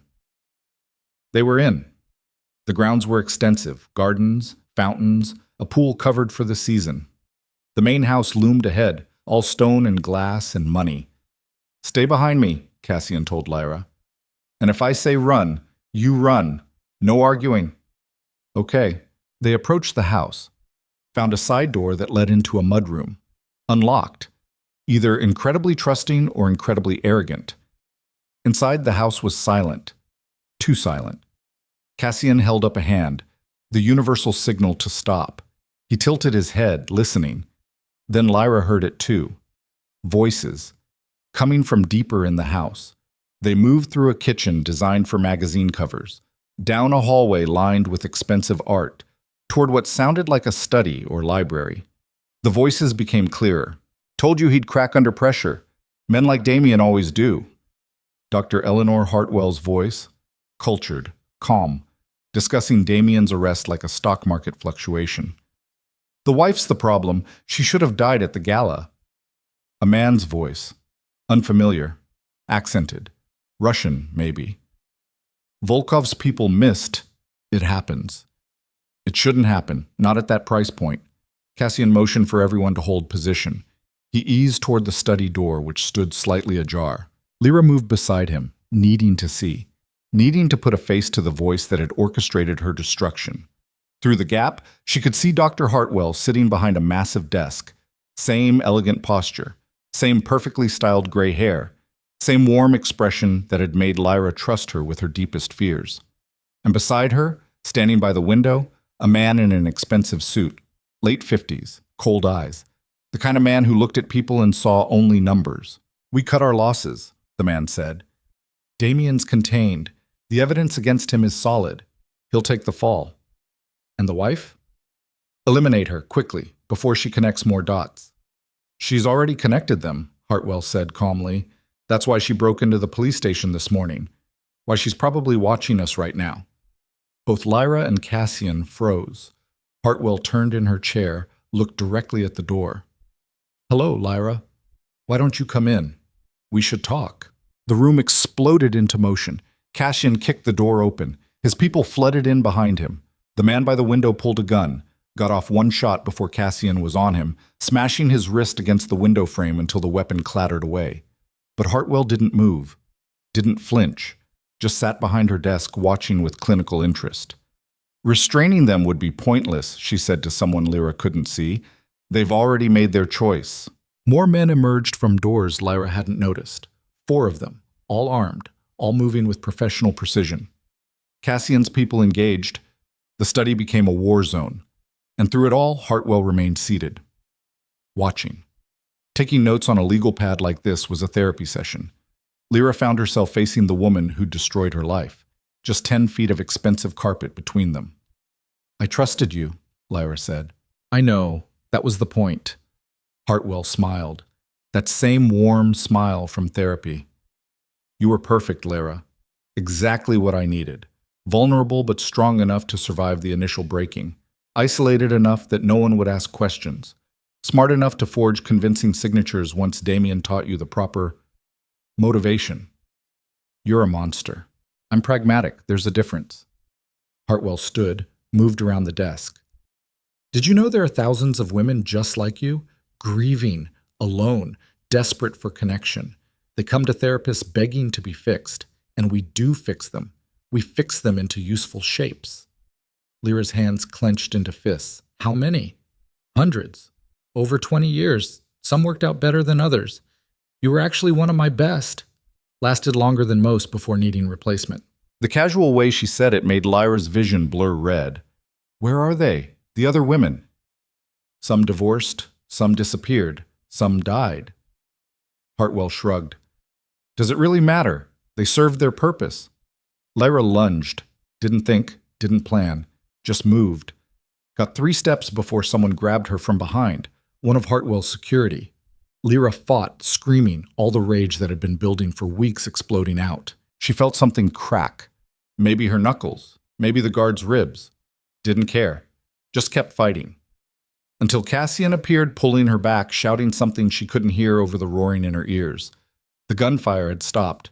Both of Cassian's people were down. Not dead, but hurt. Morris burst through a different entrance, weapon drawn, backup flooding in behind him. "FBI! Everyone on the ground!" The scene froze. Federal agents swarmed the room. Hartwell finally showed emotion. A flicker of surprise before her expression smoothed back to neutral. "I want my lawyer," she said calmly. "You'll get one. After we process you for conspiracy to commit murder." Morris moved toward her, cuffs ready. "Dr. Eleanor Hartwell, you're under arrest." "On what evidence?" "The testimony of Damien Mercer, the financial records we recovered, and the conversation we just recorded." Morris gestured to Nadia, who stood in the doorway holding her laptop. Hartwell's eyes narrowed. "You can't use that. It's inadmissible. Don't need it for court. Just needed it to convince a federal judge to issue warrants." Morris smiled grimly. "We've had surveillance on this property for 6 hours. Everything you said, everything your associates said, it's all documented." For the first time, Hartwell looked shaken. The man from the window, the one Cassian had disarmed, spoke from where agents held him. "I want immunity. I'll give you everything. Names, accounts, locations." "David, shut up," Hartwell started. "You're done, Eleanor. I'm not going down with you." The room filled with federal agents, evidence collectors, people with cameras documenting everything. Lyra watched Hartwell being cuffed, led away, still trying to maintain her composure. As she passed Lyra, she paused. "You should thank me," Hartwell said quietly. "I made you stronger. You'd still be that broken girl crying in my office if I hadn't pushed you." Lyra met her eyes. "You didn't make me stronger. You just made me understand what monsters look like." Hartwell smiled. "Same thing." Then she was gone, disappeared into a swarm of federal agents and legal proceedings. Morris approached Lyra and Cassian. "We got her. It's over." But Lyra knew better. Nothing was over. Because standing in that study, watching the woman who'd orchestrated her destruction being led away, Lyra realized something terrible. She'd become exactly what Hartwell said. Harder, colder, willing to use violence to solve problems. Hartwell had set out to break her and rebuild her into something useful. And in fighting back, Lyra had done exactly that. The warehouse felt different when they returned that night. Emptier. Like the purpose that had filled it was gone, leaving only cold concrete and shadows. Cassian paced while Nadia compiled evidence for the federal prosecutors. Morris had left to coordinate with the FBI. Everyone moving forward except Lyra. She sat in the same folding chair staring at nothing. "You should eat something," Cassian said. Lyra didn't respond. "Lyra." She was right. Cassian stopped pacing. What? Hartwell. She was right. I did let her break me and rebuild me. Lyra looked at her hands. I attacked a guard today. Didn't hesitate. Didn't think. Just wanted to hurt someone. You were protecting yourself. No. I wanted revenge. I wanted her to suffer the way she made me suffer. Lyra's voice cracked. That's not who I used to be. The woman I was before, the teacher, the person who believed in helping people, she wouldn't recognize me now. Cassian moved closer, crouched in front of her chair. Good, he said. Lyra stared at him. What? That woman couldn't have survived this. That woman would have died in the hospital, or let Damien kill her, or given up 1,000 times between there and here. Cassian gripped her hands. You had to become someone else, someone harder. Because the world doesn't let soft people survive when monsters are hunting them. But what if I can't go back? What if this is who I am now? Then you decide who that person becomes next. He stood, pulled her to her feet.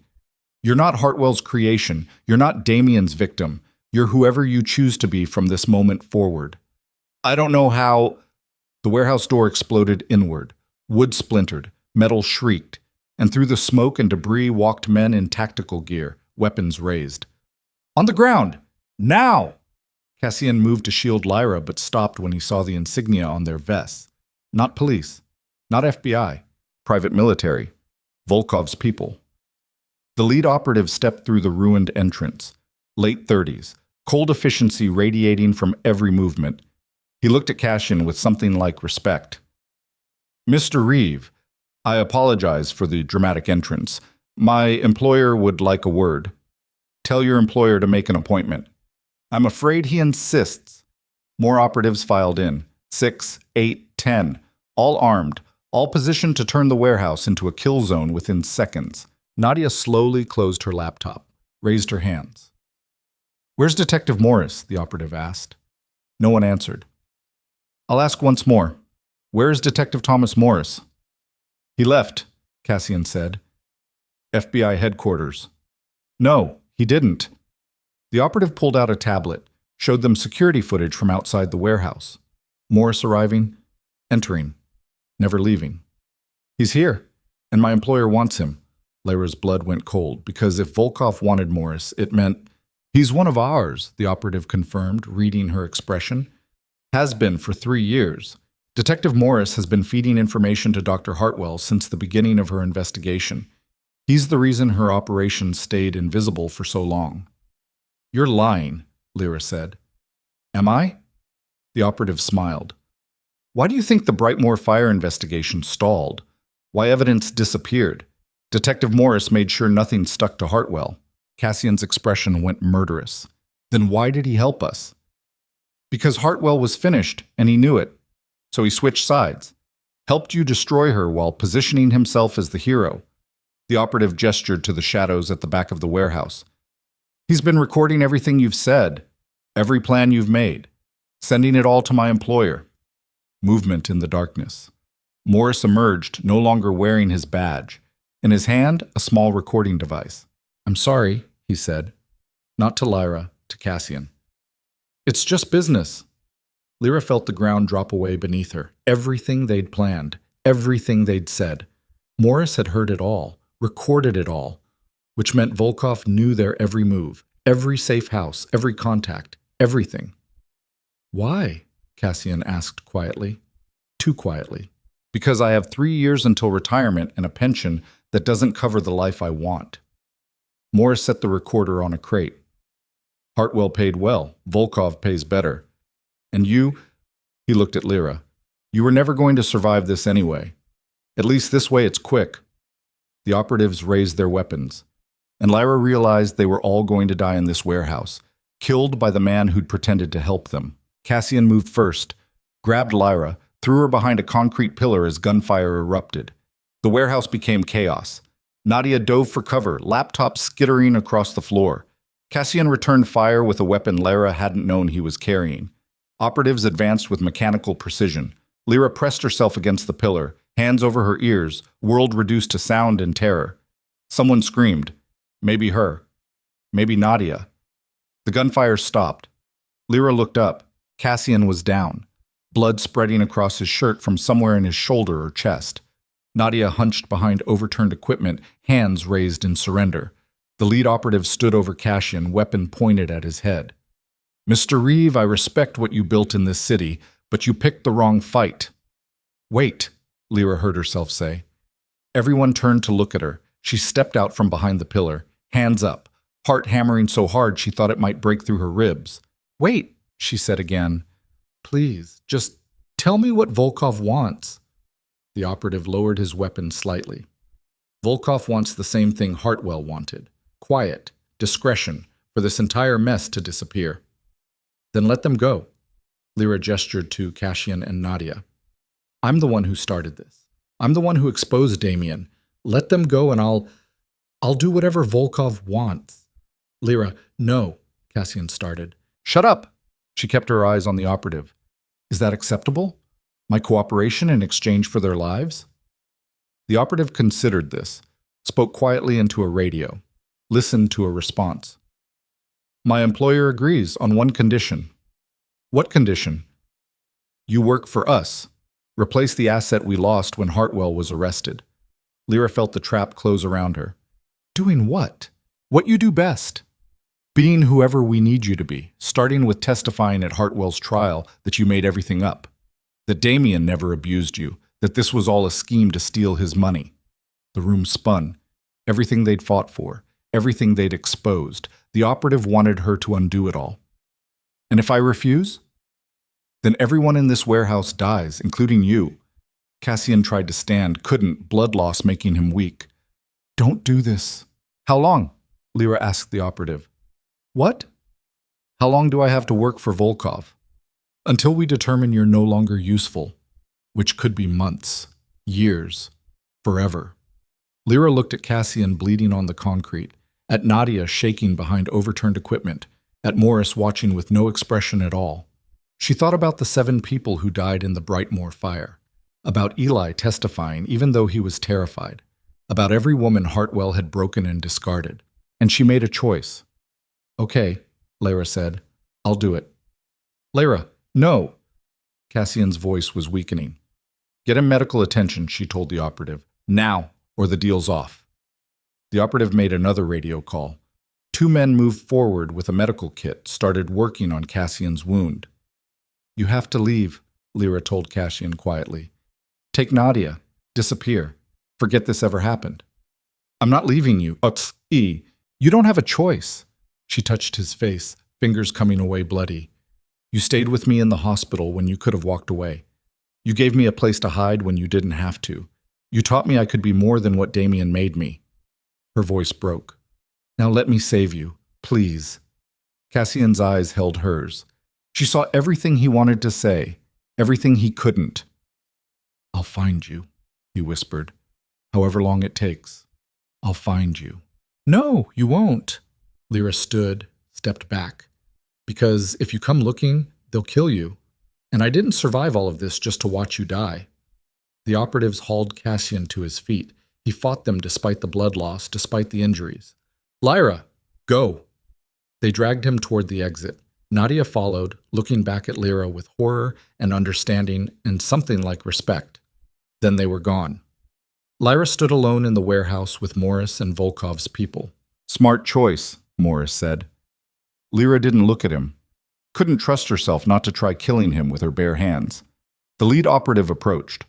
"My employer will be in touch with instructions. Until then, you'll be relocated to a secure facility." "For how long?" "Until Hartwell's trial. Then we'll see." They led her out of the warehouse, into a waiting vehicle. Detroit passed by the windows, the city where she'd taught 3rd grade, married a monster, discovered she was stronger and more broken than she'd ever imagined, the city she was leaving behind. As they drove, Lyra caught her reflection in the window, saw a stranger staring back, someone hard, someone capable of violence, someone who'd traded her freedom to save the lives of people who'd tried to save her. Dr. Hartwell had tried to break her and rebuild her into something useful. And sitting in that vehicle, heading toward an unknown future as an asset for a criminal organization, Lyra realized the truth. Hartwell had succeeded, not in the way she'd planned, but Lyra wasn't the woman who'd woken up in that hospital bed. Wasn't the teacher who believed in helping people. Wasn't the wife who'd learned to flinch before thinking. She was something else entirely, something harder, something that could survive anything. Even this. The vehicle turned down a highway, heading out of Detroit, away from everything she'd known, toward whatever came next. And Lyra made herself one promise. She'd survive this too. And when she did, when she finally clawed her way free, she'd find everyone who'd used her, broken her, tried to destroy her, and she'd return the favor, not as a victim, as something far more dangerous. The vehicle accelerated into the night, carrying her away from one nightmare toward another. Behind her, Detroit glowed against the darkness, damaged, dangerous, and finally, the facility wasn't a prison. Prisons had rules, oversight, some pretense of humanity. This place had concrete walls, fluorescent lights that never turned off, and silence broken only by footsteps echoing down corridors that all looked the same. Lyra sat on a metal cot in a room barely large enough to stand in, counting the hours by watching shadows that never moved. No windows, no clock, just her and the weight of what she'd done pressing against her chest until breathing felt like drowning. 3 days, maybe 4. Time moved differently in captivity. The door opened without warning. It never knocked. A woman entered, late 20s, professionally detached, carrying a tablet and wearing the kind of bland suit that screamed corporate efficiency. Ms. Vale, I'm Rebecca. I'll be coordinating your transition. Lyra didn't look up. Transition to what? Your new role. Mr. Volkov has assignments that require someone with your particular background. You mean someone desperate enough to lie for him? Rebecca's expression didn't flicker. I mean someone who understands how to be convincing. You spent 5 years married to Damian Mercer. You learned how to wear masks, how to make people believe what you wanted them to believe. That's not the same thing, isn't it? Rebecca set the tablet on the small table. In 3 weeks, Dr. Hartwell goes to trial. You'll testify that you fabricated the abuse claims, that Damian never hurt you, that you orchestrated the entire fraud scheme yourself. Lyra's hands clenched. And if I refuse, then Cassian Reeve dies. So does Nadia Voss. So does Eli Mercer. Rebecca said it like reading a grocery list. Those are your stakes. Cooperate, they live. Refuse, they die. Simple math. Nothing about this is simple. No, but it's necessary. Rebecca pulled up something on her tablet. We've already planted the narrative seeds. News outlets are reporting that you had a history of mental instability, that you were obsessed with Damian's wealth, that the hospital visit was a suicide attempt you later tried to weaponize. Lyra felt sick. People won't believe that.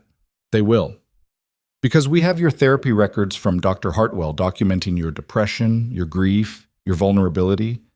We have financial experts who will testify that you had motive and opportunity. We have Damian himself ready to corroborate the story. Damian would never, Damian will do exactly what we tell him, because his alternative is life in prison. Rebecca stood. You have 24 hours to review the testimony we've prepared. Memorize it, make it believable. Your performance determines whether people you care about continue breathing. She left. Lyra sat alone in the humming fluorescence, staring at the tablet Rebecca had abandoned. On the screen, a detailed script. Every word she was supposed to say, every lie she was supposed to tell. She thought about Cassian bleeding on the warehouse floor, about Nadia's laptop full of evidence, about Eli finding the courage to testify even though it terrified him, all of it meaningless if she destroyed their work from the inside. Lyra picked up the tablet, started reading, and with every word felt pieces of herself crumble. The next 2 weeks were systematic dismantling. Rebecca visited daily, drilling Lyra on testimony, making her repeat lies until they sounded like truth, teaching her how to cry on command, how to appear fragile and confused, how to make a jury believe she was the villain instead of the victim. Emotion is key, Rebecca instructed during one session. You need to seem unstable but sympathetic, like someone who made terrible choices but deserves pity. I am someone who made terrible choices, Lyra said flatly. Good. Use that. Channel it. Make them feel sorry for you while simultaneously convincing them you're guilty. They practiced in a room with cameras, reviewing footage, adjusting performance. Lyra watched herself lie on screen and barely recognized the woman staring back. On day 9, they brought in someone new, a man in his 60s, gray hair, expensive glasses, carrying himself with the authority of someone who'd spent decades winning arguments. "Ms. Vale, I'm Arthur Pemberton. I'll be representing you at trial." Lyra stared. "I don't need representation. I'm a witness. You're a defendant. Hartwell's legal team is moving to implicate you as a co-conspirator, which works perfectly for our purposes." Pemberton sat, opened a briefcase. "You'll plead guilty to fraud. Take a plea deal that puts you in minimum security for 18 months, out in 12 with good behavior." "What?" "It makes the narrative bulletproof. Hartwell walks because you take the fall. The real estate fraud gets attributed to you. Damien gets reduced charges. Everyone wins. Except me. You get to live. Your friends get to live. I'd call that winning." Pemberton pulled out documents. "Sign these. They authorize me to act on your behalf." Lyra looked at the papers. Legal language she barely understood. Agreements that would cement her as guilty. "And if I don't?" Pemberton's expression went cold. "Then Rebecca showed you those photographs for nothing." "What photographs?"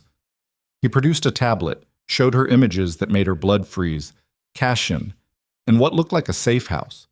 Shoulder bandage still recovering, visible through a window, a red laser dot centered on his chest.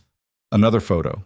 Nadia at a coffee shop, same red dot, same message. "With honor." "We have people watching them constantly," Pemberton said. "One word from me and those dots become bullets. So I'll ask again. Will you sign?" Lyra's hand shook as she reached for the pen. She signed. Pemberton smiled. "Excellent. Trial starts in 1 week. We'll have you prepped and ready." After he left, Lyra sat staring at her own signature. The one thing Damien had never managed to forge convincingly. Now she'd signed her own destruction willingly. That night, lying on the metal cot, Lyra heard something she hadn't heard in 2 weeks. A sound that didn't belong. Footsteps in the corridor. Fast. Urgent. Then shouting. An alarm began shrieking. Lyra sat up, heart hammering. The lights flickered once, twice, then died completely. Emergency lighting kicked in, dim red glow that made everything look like it was bleeding. More shouting, gunfire, close enough that Lyra could hear brass hitting concrete. Her door flew open. A figure stood silhouetted against the emergency lights. For a moment, Lyra's heart leapt. Cassian, come to rescue her. But the voice was wrong. "Ms. Vale, come with me, now." Detective Morris. Lyra backed against the wall. "Get away from me." "I don't have time to explain. This facility is under attack. If you want to live, move." "Why would I trust you?" "Because I'm the only option you have." Morris grabbed her arm. "Volkov's people are being systematically eliminated. Whoever's hitting this place, they're professionals. We have maybe 3 minutes before they breach this level." Lyra pulled free. "You sold us out." "I know, and I'm trying to fix it." He thrust a gun into her hands. "Take this. Follow me. Or stay here and die. Your choice." The gunfire was getting closer, louder. Lyra took the gun. They ran. The corridors were chaos. Bodies in tactical gear, smoke obscuring visibility, the emergency lights casting everything in hellish red. Morris moved like he knew the layout, taking turns without hesitation. "Who's attacking?" Lyra gasped, struggling to keep up. "Reeve. He found this place faster than anyone thought possible." Cassian. He'd come for her. They rounded a corner and nearly collided with 2 of Volkov's operatives. The men raised weapons. Morris fired first. 2 shots. Both men dropped. "Keep moving," he ordered. "Why are you helping me?" "Because I'm tired of being the person everyone expects me to be." Morris kicked open a door, revealing a stairwell. "Hartwell paid me. Volkov paid me. And I took the money because that's what people like me do. But watching you trade your freedom for Reeves' life," he shook his head, "made me remember what I used to believe in." "So this is redemption?" "This is me not being a complete piece of shit for once." Morris started down the stairs. "Whether that counts as redemption, I don't know." They descended 3 flights, emerged into a parking garage. Morris moved toward a nondescript sedan, keys already in hand. "Get in." Lyra hesitated. "Where are we going?" "Away from here. Before Volkov realizes I'm the leak that told Reeve where to find you." The car exploded. Heat and sound and force threw Lyra backward. She hit concrete hard, ears ringing, vision white. Debris rained down, metal and glass and fire. When the world stopped spinning, Morris lay 10 feet away, not moving. Blood pooled beneath his head. And standing in the flames of the burning car, silhouetted like something from a nightmare, was a figure in black tactical gear. The figure raised a weapon, pointed it at Lyra. She still had the gun Morris had given her, raised it with shaking hands. The figure's voice came through a radio distortion. Lyra Vale, Mr. Volkov would like a word. Volkov can go to hell. Unfortunately, that's not an option. The figure gestured. More operatives emerged from the shadows. Lower the weapon. Come quietly, or we kill everyone Cassian Reeve has ever cared about. Starting with you. Lyra's finger tightened on the trigger. Then another voice cut through the garage. Touch her, and you die. Cassian. He appeared from behind a concrete pillar, weapon raised, shoulder obviously still healing, but stance absolutely steady. Behind him, more figures, his people, armed and ready. The garage became a Mexican standoff, Volkov's operatives, Cassian's crew, Lyra in the middle with Morris bleeding out beside her. Mr. Reeve, the lead operative said, this doesn't concern you anymore. Ms. Vale made her choice. She made it under duress. That doesn't count. Legally, it absolutely counts. I don't care about legally. Cassian took a step forward. I care about getting her out of here. Stand down or find out exactly how much damage I can do before you take me down. The operative laughed. You're outnumbered 3-1. I've had worse odds. Cassian, don't, Lyra started. Everything exploded into violence. Gunfire erupted from every direction. Lyra dropped flat, covering her head as bullets screamed overhead. Concrete shattered. Metal sparked. Someone screamed. She felt hands grab her, Cassian, hauling her behind cover, his body shielding hers. You came back, she gasped. Told you I would. He fired over the barrier. Can you move? Yes. Then run. That door. Don't stop. What about you? I'll be right behind you. Go. Lyra ran. Behind her, the gunfight reached a crescendo. She heard Cassian shouting orders, heard return fire, heard someone go down hard. She hit the door, burst through into another corridor. Emergency lights strobed. Smoke filled the air. A hand grabbed her from the darkness. Nadia. Thank God. Nadia pulled her into a side room. We've been trying to get to you for an hour. This place is a fortress. Morris is down. Cassian's pinned in the garage. I know. We're working on extraction. Nadia pulled out her laptop, already pulling up building schematics. But we have a bigger problem. Hartwell's trial starts in 3 days. Volkov's already leaked your testimony to the media. Everyone thinks you're about to recant everything. I was supposed to. Were you going to? Lyra looked at her. Would it matter? To me? Yes. To Cassian? Absolutely. To those 7 people who died? Nadia's voice hardened. Everything. The question hung between them. Would Lyra have gone through with it? Stood in court and destroyed everything they'd built? She'd never know, because Cassian hadn't let it get that far. An explosion somewhere above shook the building. Dust rained from the ceiling. We need to move, Nadia said. Cassian planted charges throughout the facility. We have 10 minutes before this whole place comes down. He's going to bring down the building with him inside? He's bringing it down on Volkov's people. He'll get out. Nadia didn't sound convinced. He always does. They ran through corridors filling with smoke and panic. Volkov's operatives were everywhere, trying to contain the assault. But Cassian's people fought like they had nothing to lose. Maybe they didn't.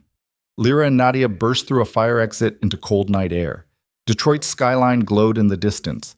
They were on the outskirts, industrial wasteland. A vehicle screeched to a stop beside them. The door flew open. Eli Mercer sat in the driver's seat, 14 years old and terrified, but gripping the wheel like his life depended on it. Get in, he shouted. They piled into the back seat. Eli gunned the engine. How did you... Lyra started. Cassian taught me to drive last week. Said I might need to know. Eli's voice shook, but his hand stayed steady. He also said if anything happened to him, I should get you and Nadia out, no matter what. The building behind them erupted. Fire and debris shot into the night sky. The shockwave rocked the vehicle. Eli fought to keep control as the road buckled. Cassian was still inside, Lyra whispered. They watched the facility collapse in on itself, floors pancaking, flames consuming everything. No one could have survived that. No one. Nadia's phone rang. She answered, listened, her expression unreadable. That was one of Cassian's people, she said quietly. He made it out, barely. They're taking him to a safe house.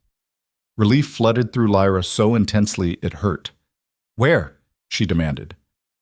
Nadia gave Eli an address. He drove.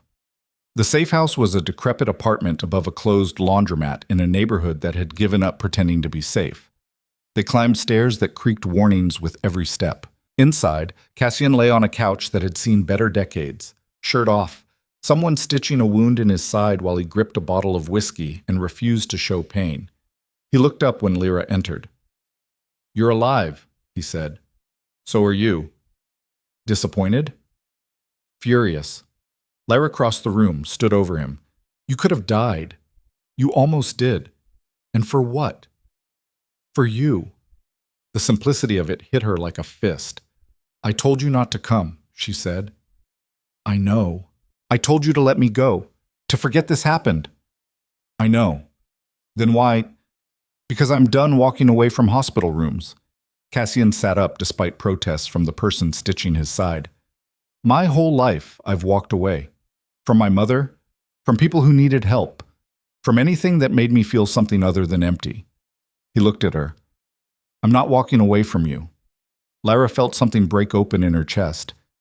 You barely know me. I know you survived 5 years of hell. I know you traded your freedom for other people's lives. I know you're standing here instead of running, which is braver than anything I've ever done. Cassian reached for her hand. That's enough. She took his hand, felt the calluses, the blood, the strength. Volkov won't stop, she said. Hartwell's trial starts in 3 days. They'll come after us again. I know. We can't keep running forever. Then we don't run. Cassian stood, swaying slightly, whiskey and pain making him unsteady. We finished this. All of it. Hartwell, Volkov, everyone who thought they could use people and discard them. How? By doing what they least expect. Cassian looked around the room, at Nadia, at Eli, at Lyra. We walk into that courthouse in 3 days, you testify, but not the way they planned. Lyra understood. You want me to tell the truth. I want you to burn their entire operation down from the inside. Cassian's eyes were fever bright. They think they control you. Prove them wrong. They'll kill you, all of you. They'll try, but we won't make it easy. Cassian pulled out his phone, started making calls. Nadia, I need every piece of evidence we have compiled into something the media can't ignore. Eli, you're going to testify again. Everything you saw, everything you know. What about Volkov? Nadia asked. Leave Volkov to me. The room fell silent. What are you planning? Lyra asked. Cassian smiled, and it was the most dangerous thing she'd ever seen. I'm planning to remind him why people used to be afraid of my name. The next 72 hours were preparation. Nadia worked around the clock, building a presentation that would make the gala exposure look like a practice run. Every document, every recording, every piece of evidence connecting Hartwell to Volkov to a network of corruption that spanned decades. Cassian disappeared for hours at a time, coming back with fresh bruises and cryptic updates. He was calling in every favor, burning every bridge, mobilizing resources Lyra didn't know he had. Eli practiced his testimony until his voice went hoarse. The kid was terrified but determined, a combination that reminded Lyra of herself. And Lyra prepared to stand in a courtroom and do the one thing Volkov thought impossible: tell the truth. The night before the trial, she sat alone in the safe house, reviewing notes that wouldn't matter tomorrow. Everything she'd say would come from memory, from rage, from the place where survival became something harder. Cassian found her there. Can't sleep? He asked.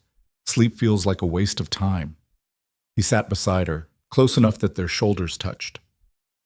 You don't have to do this. Yes, I do. We could run, disappear. I know people who can create new identities, new lives. You'd never have to face Hartwell or Volkov again. And spend the rest of my life looking over my shoulder, Knowing they're still out there, still destroying people? Lyra shook her head. That's not living. That's just prolonged dying. You've changed. You noticed. The woman I met in that hospital would have run. The woman you met in that hospital was already dead. She just didn't know it yet. Lyra turned to face him. This is who I became. Someone who fights back. Cassian reached up, tucked a strand of hair behind her ear. The gesture was so gentle it hurt. I've done terrible things, he said quietly. Hurt people, destroyed lives, built an empire on fear. His hand lingered against her face. But helping you, keeping you alive, that's the only good thing I've done in 20 years. That's not true. It is. And tomorrow, we're walking into a building full of people who want us dead. So I need you to know. He paused, searching for words. If this goes wrong, if I don't make it out. Lyra kissed him, stopped his words with her mouth, poured everything she couldn't say into the connection between them. Fear and gratitude and something that might have been love if they'd had time for it. Cassian kissed her back, fierce and desperate and gentle all at once. When they finally broke apart, both breathing hard, Lyra rested her forehead against his. Don't you dare die tomorrow, she whispered. Same to you. They stayed like that, wrapped in each other, until dawn light started creeping through the windows. Then they got ready for war. The courthouse was a monument to justice that had long since been bought and sold. Lyra stood outside watching people stream through security, lawyers, reporters, spectators hoping for drama. None of them knowing what was about to happen. Cassian stood beside her dressed in a suit that hid weapons and wounds. Nadia carried her laptop like a shield. Eli hovered close to Lyra, drawing strength from her presence. Last chance to back out, Cassian said. Not a chance. They walked inside together. Security checked them carefully, confiscated Cassian's obvious weapons, missed the ones that mattered, let them through. The courtroom was already packed. Lyra saw familiar faces, journalists who'd covered her story, lawyers from both sides, and seated in the front row like she owned the place, Dr. Eleanor Hartwell. She looked exactly the same, elegant, composed, smiling slightly like this was all mildly amusing. When she saw Lyra, her smile widened. The trial began. Hartwell's lawyer made opening statements painting her as a dedicated therapist destroyed by false accusations. Lyra sat in the witness gallery, hands clenched, waiting. The prosecution called their first witness, a financial expert who traced the money through shell corporations. The testimony was technical, boring, necessary. Then they called Detective Morris, except Morris was dead. Lyra had watched him die in that garage. But a man took the stand anyway. Someone who looked like Morris. Sounded like him. Cassian leaned close to Lyra. Body double. Bought and paid for by Volkov. They're going to have him testify that you're unstable. The fake Morris gave convincing testimony. Described Lyra as obsessed, manipulative, willing to destroy anyone to get what she wanted. When he finished, half the courtroom believed him. Then the prosecution rested. Hartwell's lawyer stood. We call Lyra Vale to the stand. This was it. Lyra stood, walked to the witness stand on legs that felt like they might give out, raised her right hand, swore to tell the truth, sat down facing the courtroom full of people who thought they knew who she was. Hartwell's lawyer approached. Ms. Vale, you've made serious allegations against my client. Allegations of conspiracy, fraud, even murder. Are those allegations true? Lyra looked at Hartwell, then at the lawyer, then at Cassian, who gave the slightest nod. Yes, she said. They're true. The lawyer blinked. I'm sorry? Dr. Hartwell orchestrated everything. The fraud, the fires. She positioned me to marry Damian Mercer specifically so I could be used as a scapegoat when the scheme collapsed. Murmurs rippled through the courtroom. The judge banged his gavel. Ms. Vale, the lawyer said carefully, we have your signed statement recanting these claims. We have testimony that you fabricated the abuse. That statement was coerced by Alexei Volkov's people. They held me in a facility for 2 weeks, threatened people I care about, and forced me to agree to perjure myself. Lyra's voice stayed steady. I'm not doing it. The courtroom erupted. Reporters surged forward. The judge shouted for order. Hartwell's composed expression finally cracked. Ms. Vale, the judge said. "Are you aware that you're under oath?" Yes, Your Honor. And you're testifying that you were coerced into providing false testimony? Yes. By whom? By Alexei Volkov, a private military contractor who's been Dr. Hartwell's partner for over a decade. He's the money behind her operation, the enforcement when people don't cooperate. The lawyer tried to interrupt. Your Honor, this is clearly a desperate attempt. I have proof, Lyra said. Nadia stood in the gallery, held up her laptop. The judge motioned her forward. Approach. Nadia brought the laptop to the bench, showed the judge something that made his face go pale. These are, he started, financial records, communications, proof of everything Ms. Vale just described. Nadia's voice carried through the silent courtroom. Including proof that the man who just testified as Detective Morris is actually a hired actor named David Chen, paid $50,000 to impersonate a dead cop. Chaos. Security guards moved toward the fake Morris, who tried to run. They caught him at the door. The judge called for a recess. Lawyers from both sides argued. Hartwell sat motionless, staring at Lyra with something that might have been respect. When court resumed an hour later, everything had changed. Federal prosecutors had taken over the case. FBI agents filled the back of the courtroom. The judge looked like he'd aged a decade. "Ms. Vale," he said, "this court owes you an apology. Your testimony will be heard, in full, without interruption." And Lyra told them everything. Every session with Hartwell, where she'd been systematically profiled, every manipulation that led her to Damien, every fire, every victim, every piece of the machine that turned vulnerable people into disposable tools. She spoke for 3 hours. When she finished, the courtroom sat in stunned silence. Then Eli took the stand, told his story, showed them the recording of his testimony that Morris, the real Morris, had tried to bury. Then Nadia presented the evidence. Every document, every recording, the irrefutable truth that Hartwell and Volkov had been running a criminal enterprise for 15 years. By the time the prosecution rested, Hartwell's lawyer had nothing left. The judge called both counsels to the bench. Whispered conversation Lyra couldn't hear. Then, "Dr. Eleanor Hartwell, please stand." Hartwell stood, still composed, still wearing that slight smile. "Given the evidence presented today, this court is remanding you to federal custody pending additional charges. Bail is denied." The smile finally disappeared. Federal agents moved forward, handcuffed Hartwell, led her toward the exit. As she passed Lyra's seat, she leaned close. "You think you've won," she whispered. "But Volkov doesn't lose. He'll make you wish I'd killed you when I had the chance." "Let him try." Hartwell was led away. The courtroom emptied slowly. Reporters mobbed Lyra the moment she stepped into the hallway, shouting questions, demanding comments. Cassian appeared at her side, cutting through the crowd like a blade. "No comment. Move." They made it outside. Fresh air, open sky, freedom. Lyra took a breath that didn't hurt for the first time in weeks. "You did it," Nadia said, appearing with Eli. "You actually did it." "We did it," Lyra corrected. Eli grinned. "Does this mean it's over?" Before anyone could answer, Cassian's phone rang. He looked at the screen. His expression went cold. "What?" Lyra asked. Cassian answered, listened. His jaw tightened with every second. He ended the call. "Volkov just issued a bounty," he said quietly. $2 million. For anyone who brings him proof of our deaths." The celebration died. "How long do we have?" Nadia asked. "Hours, maybe less. Every criminal in Detroit just became a potential threat." Lyra looked at the courthouse steps where they stood, at the city spread out below, at these people who'd fought beside her when they could have walked away. "Then we end this," she said. "Tonight. We find Volkov and we end it."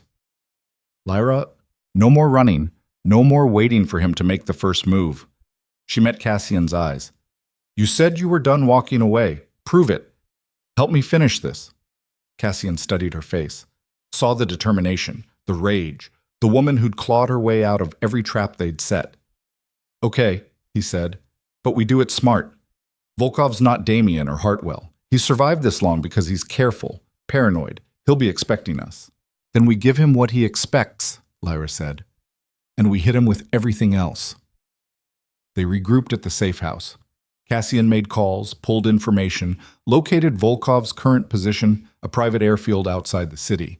He was preparing to leave, disappear before the legal net closed around him. "We have maybe 2 hours before his plane takes off," Cassian said, studying maps. "After that, he's gone." "Then we move now," Lyra said. "It's a kill box. He'll have security, probably expecting us." "I'm counting on it." Cassian looked at her. "What are you planning?" Lyra smiled, and it was the most dangerous thing she'd ever felt. "I'm planning to walk in the front door and give Volkov exactly what he wants." "Which is?" "Me. Alone. Unarmed. Completely vulnerable." She met his eyes. "While you and Nadia do what you do best." Understanding dawned on Cassian's face. "You want to be bait. I want to be the thing he can't resist. If this goes wrong, then I die doing something that matters instead of hiding for the rest of my life." Lyra reached for his hand. "I'm done being afraid. Help me finish this." Cassian was quiet for a long moment. Then he nodded. They had 1 hour to prepare.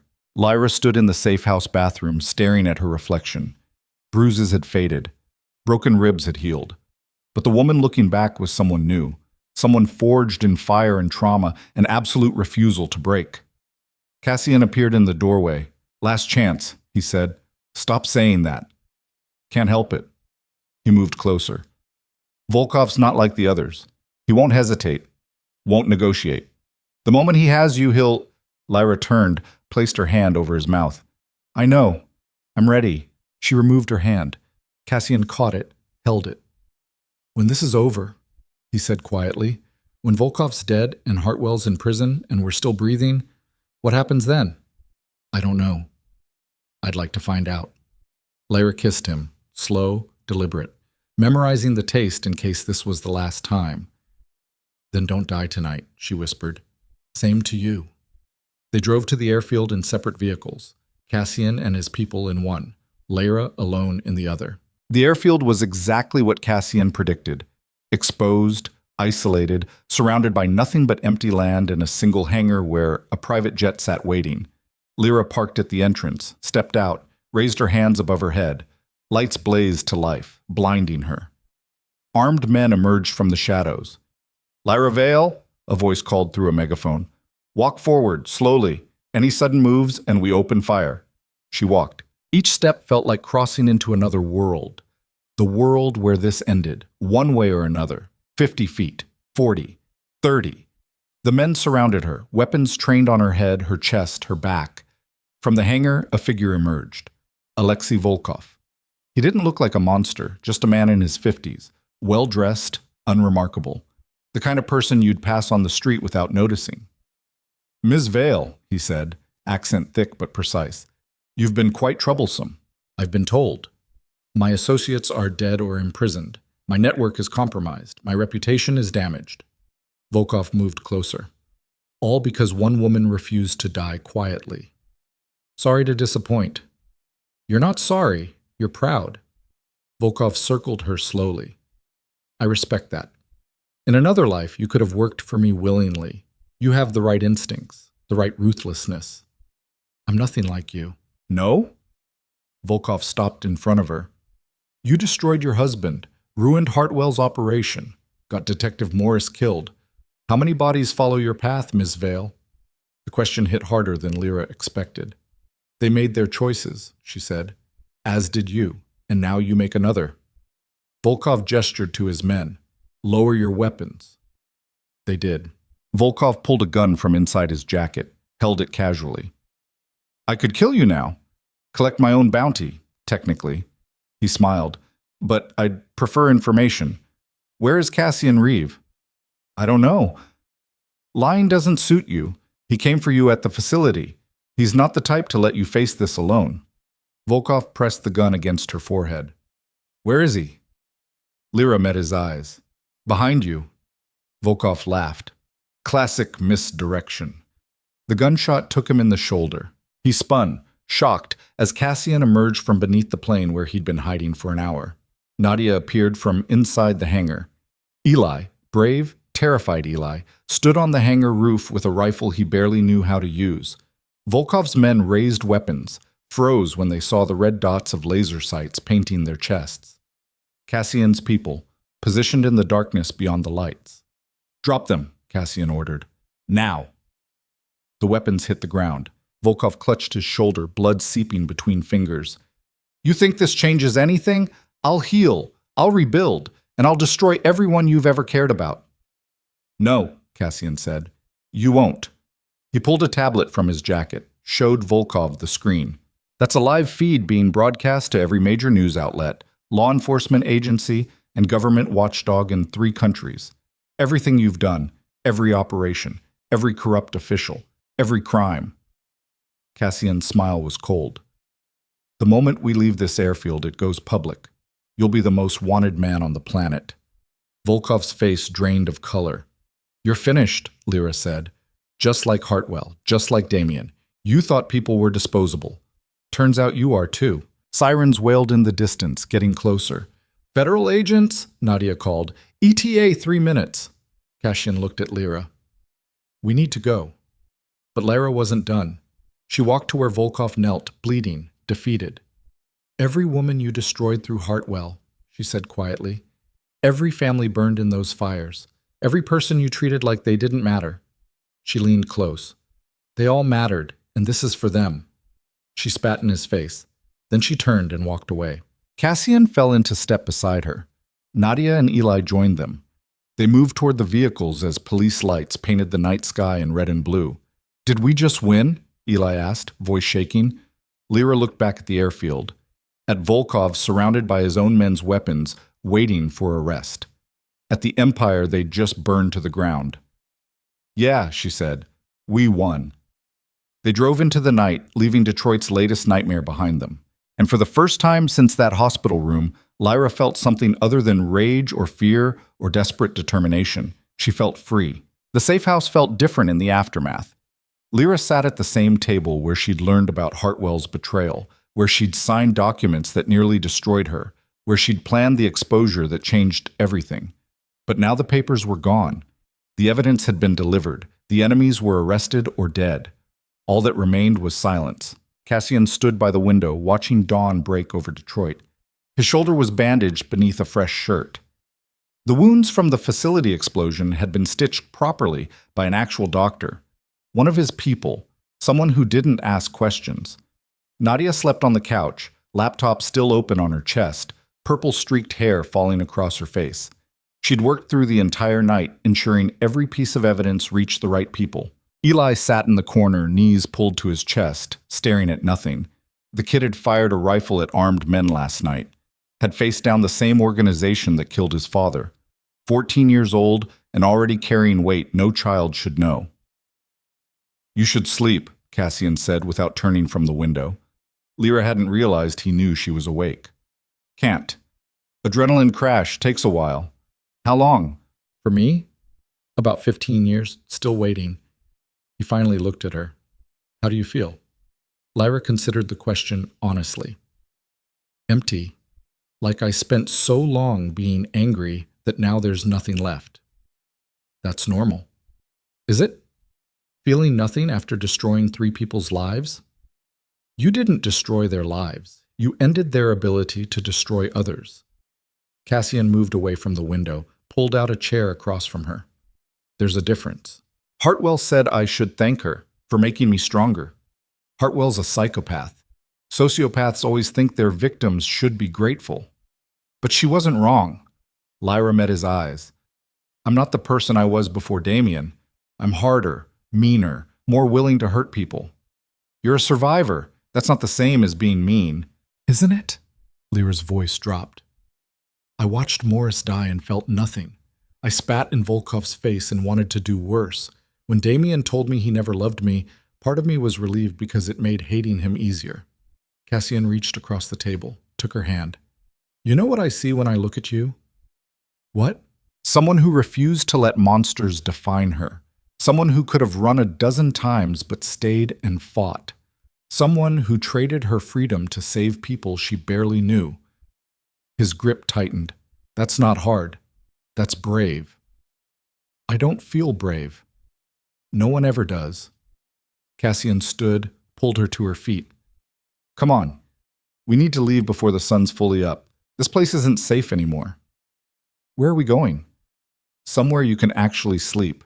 They woke Nadia and Eli quietly, gathered what little they had, moved through Detroit's empty streets as the city transitioned from night to day. Cassian drove them to a neighborhood Lyra didn't recognize, older homes, tree-lined streets, the kind of place where people still sat on porches and knew their neighbors' names. He pulled into the driveway of a brick house with a garden slowly coming back to life after winter. "Where are we?" Lyra asked. "My mother's house." Cassian killed the engine. "I kept it after she died. Couldn't bring myself to sell it." They went inside. The house was clean but unlived in, furniture covered in sheets, air tasting like dust and memories. "Upstairs has 3 bedrooms," Cassian said. "Take whichever you want. Food in the fridge is probably expired, but there's a market 2 blocks away. We'll stay here until the legal proceedings are finished." "How long will that take?" Nadia asked. "Weeks. Maybe months. Hartwell and Volkov's cases are federal now. It'll be a circus." "What about Damien?" Lyra asked quietly. "Damien took a plea deal this morning. 26 years federal prison. He'll be eligible for parole in 15. Cassian's expression was unreadable. He gave up everyone. Every associate, every shell company, every detail of the fraud operation. Bought himself a reduced sentence by cooperating. Lyra should have felt something. Relief. Satisfaction. Anything. Instead, she just felt tired. Eli claimed a bedroom upstairs. Nadia took another, already pulling out her laptop to monitor news coverage. Cassian showed Lyra to the last room, clearly his mother's once. Floral wallpaper, lace curtains, a photograph on the dresser showing a young woman with Cassian's eyes and a smile that looked like it came easily. "She was beautiful," Lyra said, picking up the frame. "She was." Cassian stood in the doorway. "She was also the strongest person I ever met. Survived my father for 12 years before his drinking finally killed him. Raised me alone. Worked 3 jobs. Never complained. But you weren't there when she died." "No." The word carried decades of weight. "I was 16, running errands for Victor Kane. Thought I was important. Thought the streets needed me more than she did." He paused. "I was wrong." Lyra set down the photograph. "You stayed with me because of her. I stayed because you reminded me that I had a choice. Walk away like I did before, or stay and maybe save someone." Cassian met her eyes. "I chose to stay. And now? Now I keep choosing, every day, until you tell me to leave." Lyra crossed the room, stood close enough to see the exhaustion in his face, the pain he carried so carefully that most people missed it. "Don't leave," she said. "Okay." She kissed him, slow and deliberate, tasting blood and smoke and survival. Cassian pulled her closer, careful of his injuries and hers, both of them damaged in ways that showed and ways that didn't. When they broke apart, Lyra rested her forehead against his chest. "I don't know how to be normal again," she admitted. "Then don't be normal. Just be alive." Cassian's arms tightened around her. "That's more than enough." They stayed like that until Lyra's legs gave out from exhaustion. Cassian helped her to the bed, pulled the covers over her. "Sleep," he said. "I'll be right outside." "Promise?" "Promise." Lyra closed her eyes and, for the first time in months, slept without nightmares. She woke 16 hours later to the smell of coffee and voices downstairs. The house felt different in afternoon light. Warmer, lived in, like it was remembering how to be a home instead of a memorial. Lyra found them in the kitchen. Nadia cooking something that smelled like actual food. Eli setting the table with a precision that spoke of nervous energy needing an outlet. Cassian reading something on his phone, expression dark. "What's wrong?" Lyra asked. Cassian looked up. "Hartwell's lawyer is pushing for a plea deal, reduced charges in exchange for testimony against Volkov. They can't do that. They can, and they probably will. Federal prosecutors want Volkov more than they want Hartwell. She's offering them the key to his entire operation." Lyra sank into a chair. "So she walks? Not walks, but she might get 20 years instead of life, out in 12 with good behavior." "That's not justice." "No," Cassian agreed. "It's pragmatism. Welcome to how the system actually works. Nadia slammed a pot down harder than necessary. There has to be something we can do. More evidence, more testimony. We gave them everything. Cassian set down his phone. The rest is out of our hands. The words settled over the kitchen like fog. Lyra had destroyed her marriage, exposed a decades-long fraud scheme, helped bring down a private military contractor, and Hartwell might still get a deal. I want to testify, she said. Everyone looked at her. At Hartwell's sentencing, I want to make a victim impact statement. Lyra, Cassian started. I need to. For the women whose names I don't know, the ones Hartwell broke and discarded before me. Lyra's hands clenched on the table. Someone has to speak for them. Cassian studied her face. Okay, I'll make the call. 6 weeks later, Lyra stood outside the federal courthouse wearing a gray suit that Nadia had bought for her. Simple. Professional. The kind of outfit that said she was a person who deserved to be heard. The media circus had died down some. Hartwell's trial had dominated headlines for weeks. Every sordid detail exposed. Every victim's story told. Public opinion had turned viciously against her. But inside the courtroom, things were different. Legal proceedings moved slowly, precisely, reducing human tragedy to case numbers and procedural motions. Lyra sat in the gallery watching Hartwell's lawyer argue for leniency, painting her as a victim of Volkov's manipulation, a psychologist who'd been coerced into participating in schemes she didn't fully understand. It was masterful lying. When they called Lyra to make her statement, she walked to the podium on legs that threatened to buckle. Hartwell sat at the defense table, watching with that same clinical interest she'd shown in every therapy session, like Lyra was a case study instead of a person. The judge nodded. Ms. Vale, you may proceed. Lyra looked at the paper she'd prepared. 3 pages of careful words vetted by Cassian's lawyer, designed to be impactful without being inflammatory. She folded it and set it aside. I met Dr. Hartwell when I was 24 years old, she began. My parents had just died. I was alone, drowning, and she threw me a rope. Lyra paused. Except the rope was really a noose. She spent 2 years learning everything about me, my fears, my weaknesses. What would make me trust someone? What would make me dependent? The courtroom was silent. Then she introduced me to Damian Mercer, made it seem natural, coincidental. But she'd arranged everything. Found him a wife who could be controlled. Found me a husband who would destroy me. Lyra's voice stayed steady. For 5 years, Damian beat me, isolated me, made me believe I deserved it. And every time I thought about leaving, I remember Dr. Hartwell's voice telling me that relationships require work, that love is about forgiveness, that I needed to be stronger. Hartwell's expression didn't change. I almost died believing her, Lyra continued, believing that my suffering was normal, that abuse was love, that I was the problem. She finally looked directly at Hartwell. You didn't just enable Damian, you created him. You found vulnerable women and turned them into perfect victims. And when we stopped being useful, you erased us. Ms. Vale, the judge started. I'm almost finished, Your Honor. Lyra looked back at her notes, then at the courtroom. I know this court will decide Dr. Hartwell's sentence based on law and precedent, but I want the record to show that she destroyed lives deliberately, systematically, for profit. Her voice finally broke. And some of us survived, but not everyone did. The ones who didn't survive deserve justice too. She returned to her seat. Cassian reached for her hand under the table, squeezed once. The judge reviewed his notes, conferred quietly with the clerk, finally looked up.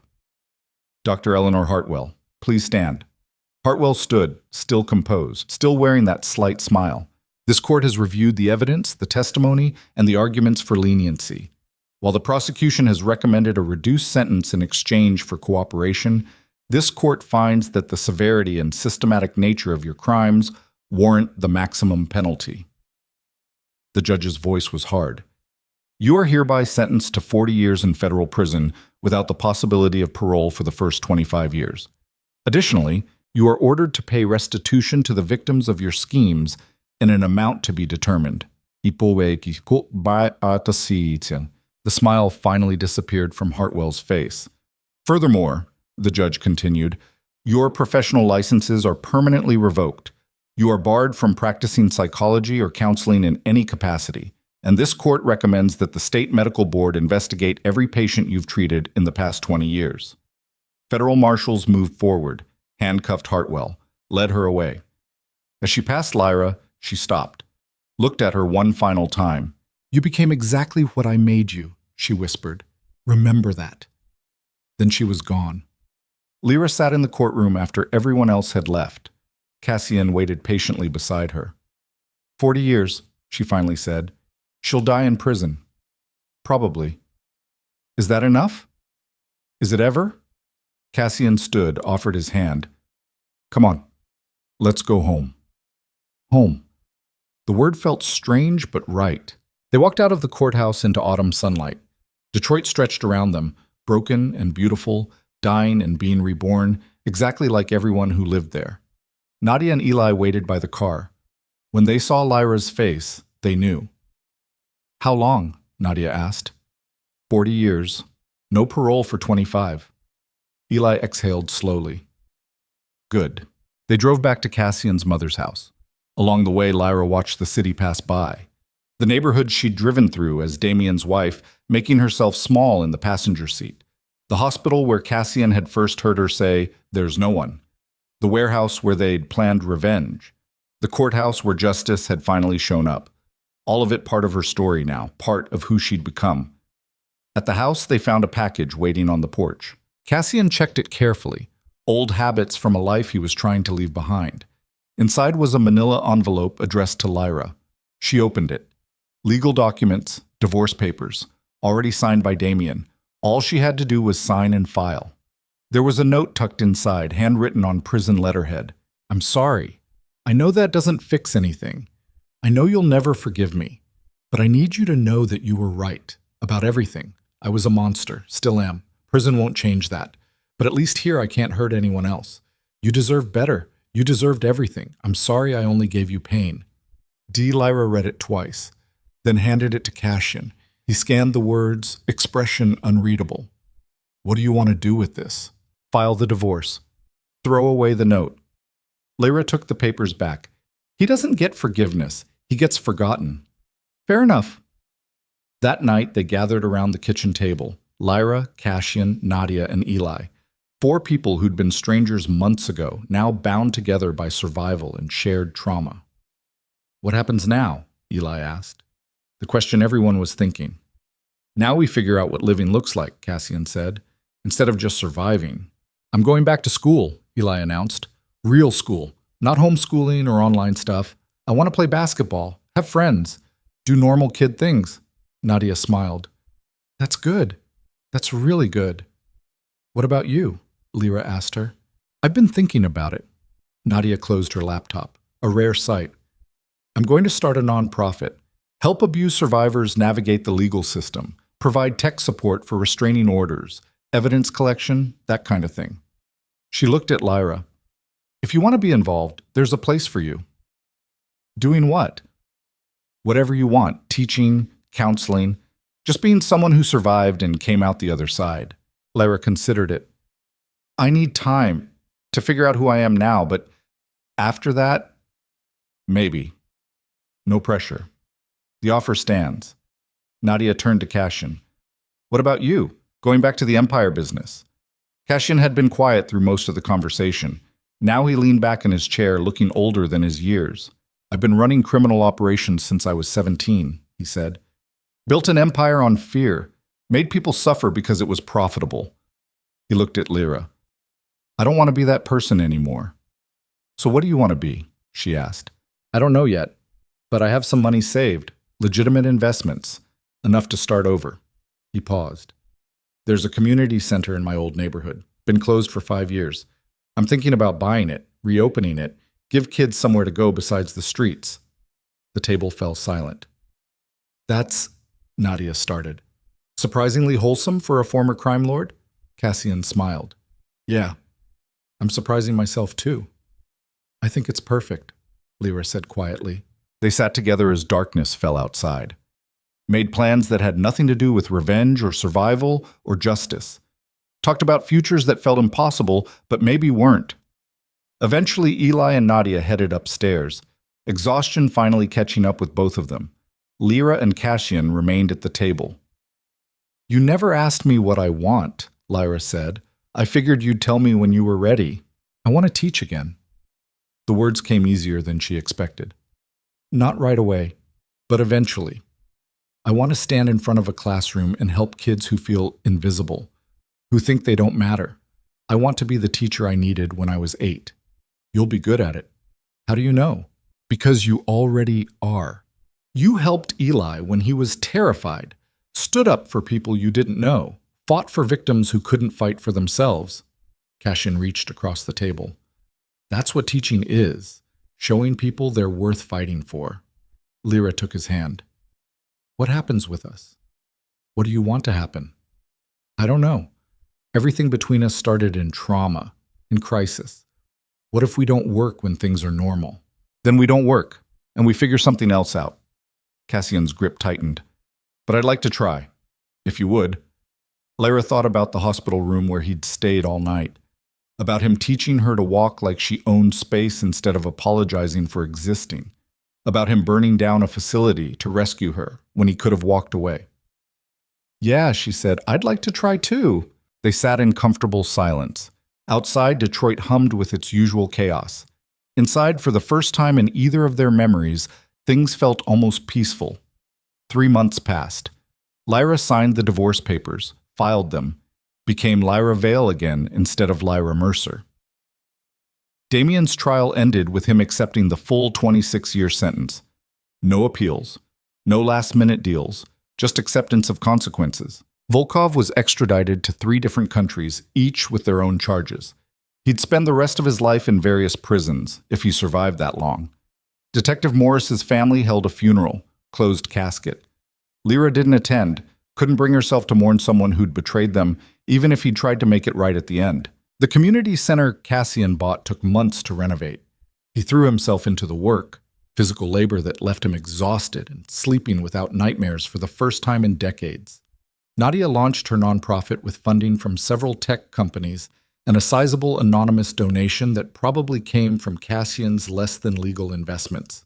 Within weeks, she was helping survivors across Michigan navigate legal systems designed to protect their abusers. Eli started high school, made the basketball team, brought home report cards that showed a kid learning how to be a kid again instead of a witness to murder. And Lyra started teaching. Not in a school. Not yet. But at Nadia's nonprofit, running workshops for women leaving abusive relationships. Teaching them what she'd learned, how to recognize manipulation, how to document abuse, how to make safety plans, how to survive. One evening, she stood in front of a group of 12 women, ranging from early 20s to late 50s, all of them carrying the same exhausted expression she remembered from her own mirror. "My name is Lyra," she began. 5 months ago, my husband tried to kill me, left me in a hospital emergency room and drove away. I thought my life was over. The women listened. Some cried. Some stared at nothing. One took notes. "I'm not going to tell you it gets easier," Lyra continued. "I'm not going to promise that justice always happens, or that your abuser will face consequences. Sometimes the system fails. Sometimes people you trust betray you. Sometimes you do everything right and still lose." A woman in the front row looked up. "Then why are we here?" "Because losing a battle isn't the same as losing the war," Lyra said. "You're here because you're still fighting, still breathing, still refusing to let someone else define who you are." She paused. "That's not nothing. That's everything." She spent 2 hours with them, shared resources, answered questions, offered the kind of practical advice that came from experience instead of textbooks. When the workshop ended, several women stayed behind, wanted to talk, wanted to know how Lyra had done it, escaped, survived, rebuilt. "I had help," Lyra told them honestly, "people who stayed when they could have left, who believed me when everyone else thought I was lying. I got lucky." "What if we don't have that?" one woman asked. "What if we're really alone?" Lyra thought about that hospital room, about whispering, "There's no one," and meaning it. "Then you find someone," she said. "A hotline, a shelter, a stranger who listens. You keep reaching out until someone reaches back, because there's always someone, even when it feels impossible." They left slowly, reluctantly, like they were afraid that stepping outside meant returning to the lives they were trying to escape. Lyra understood. She'd felt the same way. Cassian picked her up that night.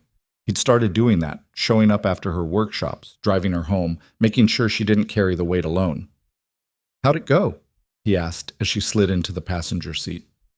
Hard, but good. Lyra leaned back, closing her eyes. One of them asked me if I ever regret fighting back, if I wish I'd just run instead. What did you tell her? That running and fighting aren't opposites. Sometimes running is fighting. Sometimes survival is victory. She opened her eyes, looked at him. But no, I don't regret it. Cassian drove through Detroit's evening traffic. The city had changed in subtle ways. New businesses opening, old buildings being restored, neighborhoods slowly remembering what hope looked like. Or maybe the city hadn't changed at all. Maybe Lyra was just seeing it differently. They pulled up to this community center Cassian had been renovating. The sign above the door had been installed that morning, the Evelyn House. "Your mother's name," Lyra said softly. "She would have liked what we're doing here, helping people instead of hurting them." Cassian killed the engine. "Want to see the finished space?" They walked inside together. The center was beautiful in its simplicity. An open floor plan with areas for different activities. A kitchen where cooking classes could happen. A computer lab for job training. A play area for kids. Meeting rooms for support groups. And on the wall near the entrance, a plaque with names. Lyra moved closer, reading. The 7 people who died in the Brightmoor fire. Their names, ages, and a single line. They mattered, we remember. Below that, another list. The 12 women from Hartwell's client files who disappeared or died. Their names preserved. Their stories acknowledged. "Nadia helped me find them," Cassian said quietly. "The ones no one was looking for. The ones Hartwell erased." He stood beside Lyra, looking at the names. "I wanted them remembered. Wanted this place to be for people like them, people the world forgot."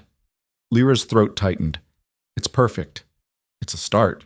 They stood together in the empty center. Tomorrow it would open. Kids would pour in. Adults looking for classes or support groups would fill the rooms. The building would come alive with the sound of people trying, failing, succeeding, surviving. But tonight, it was just them and the names on the wall. "Do you ever wonder what would have happened if you'd walked past that hospital room?" Lyra asked. Cassian considered the question. "Every day. And I think I'd still be the person I was. Empty, dangerous, building an empire on other people's fear."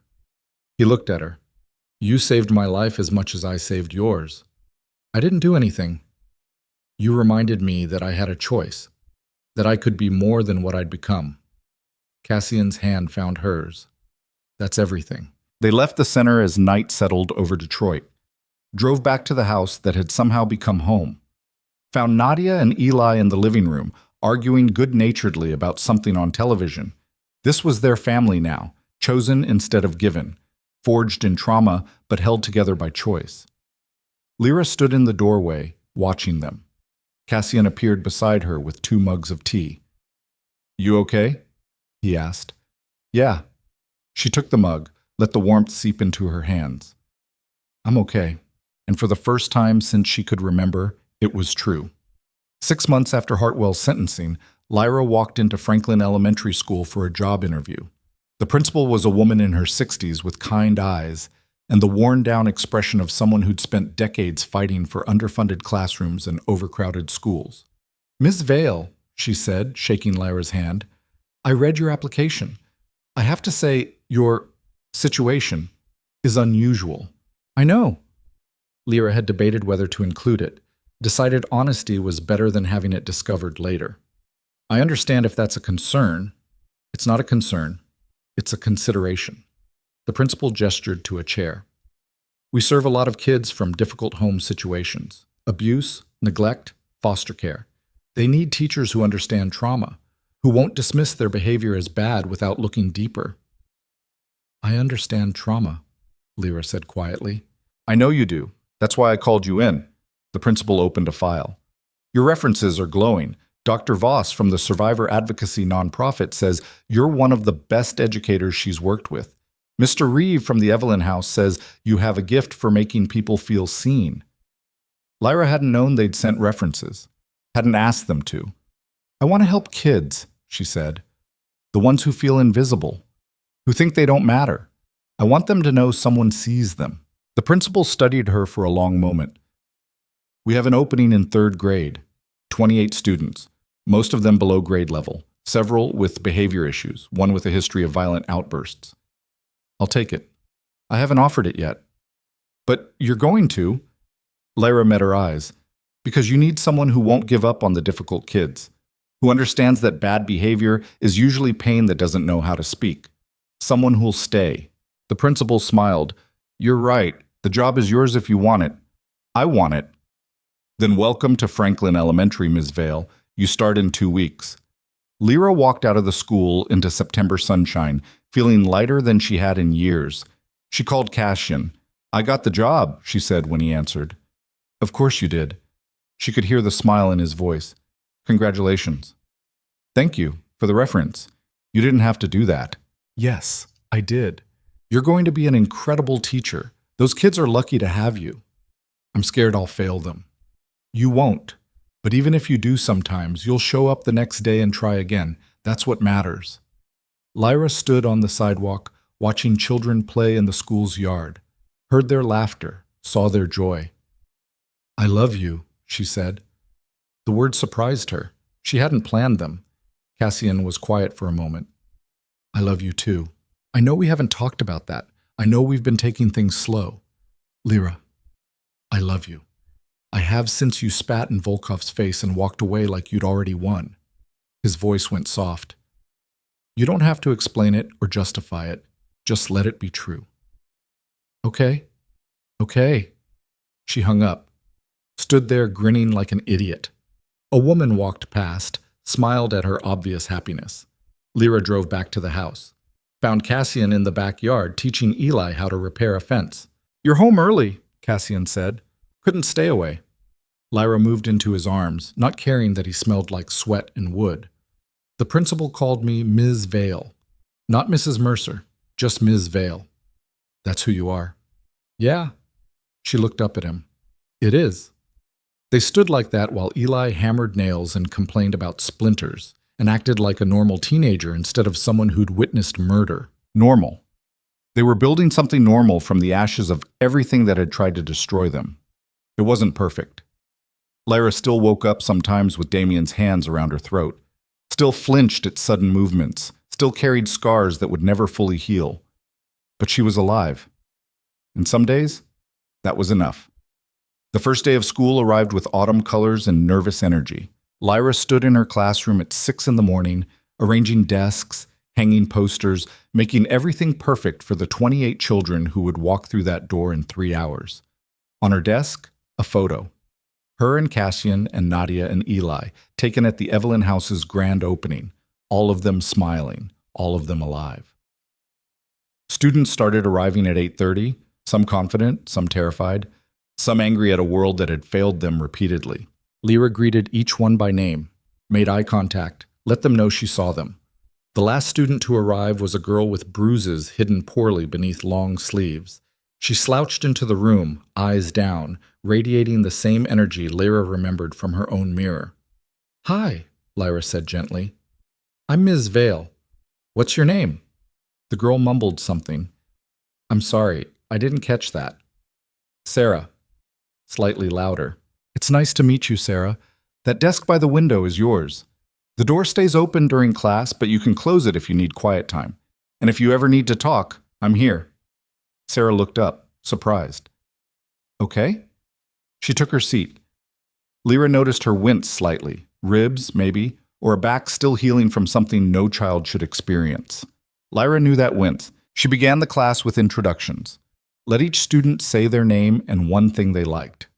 Some said sports or music or video games. Sarah said nothing until Lyra gently prompted her. Books, Sarah finally whispered. I like books. Me too, Lyra said. We're going to read a lot this year. Sarah's expression shifted. Not quite a smile, but close. The day passed in the controlled chaos of teaching. Math lessons, reading groups, a minor meltdown from the student with behavioral issues, which Lyra handled calmly, separating the child from the trigger without shame or punishment. When the final bell rang and students flooded out, Sarah lingered. "Miss Vale?" she said quietly. "Yes?" "Are you—" Sarah hesitated. "Are you safe?" The question landed like a punch. "Yes," Lyra said. "I am. Are you?" Sarah's eyes filled with tears. She shook her head. Lyra crouched down, eye level with this child who was asking for help the only way she knew how. "Can you tell me what's happening?" she asked gently. "My mom's boyfriend. He gets mad sometimes, really mad." "Does he hurt you?" Sarah nodded. "Does he hurt your mom?" Another nod. Lyra took a slow breath. "Okay, I'm going to help you, both of you, but I need you to trust me. Can you do that?" "Will he get in trouble?" "Yes. But you and your mom will be safe. I promise." Sarah stared at her for a long moment, then nodded. Lyra spent the next hour on the phone, called Child Protective Services, called the police, called Nadia's nonprofit to arrange emergency shelter placement. By the time Sarah's mother arrived to pick her up, everything was in motion. Police would be at their home that evening. Shelter beds were waiting. Legal advocacy was arranged. Sarah's mother looked terrified and grateful and overwhelmed all at once. "Thank you," she whispered to Lyra. "I didn't know how to— I couldn't—" "I know," Lyra said. "It's okay. You're going to be okay." She watched them leave with a police escort, watched Sarah look back once, expression caught between fear and hope. Lyra understood that expression. She'd worn it herself not so long ago. That night, Cassian found her sitting on the back porch, staring at nothing. "Rough first day?" he asked, sitting beside her. "I had a student ask me if I was safe." Cassian went very still. "What happened?" Lyra told him.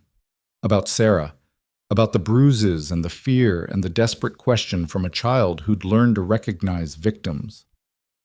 "You saved her," Cassian said when she finished. "I just made a phone call." "No, you saw her. You listened. You acted." He took her hand. "That's saving someone.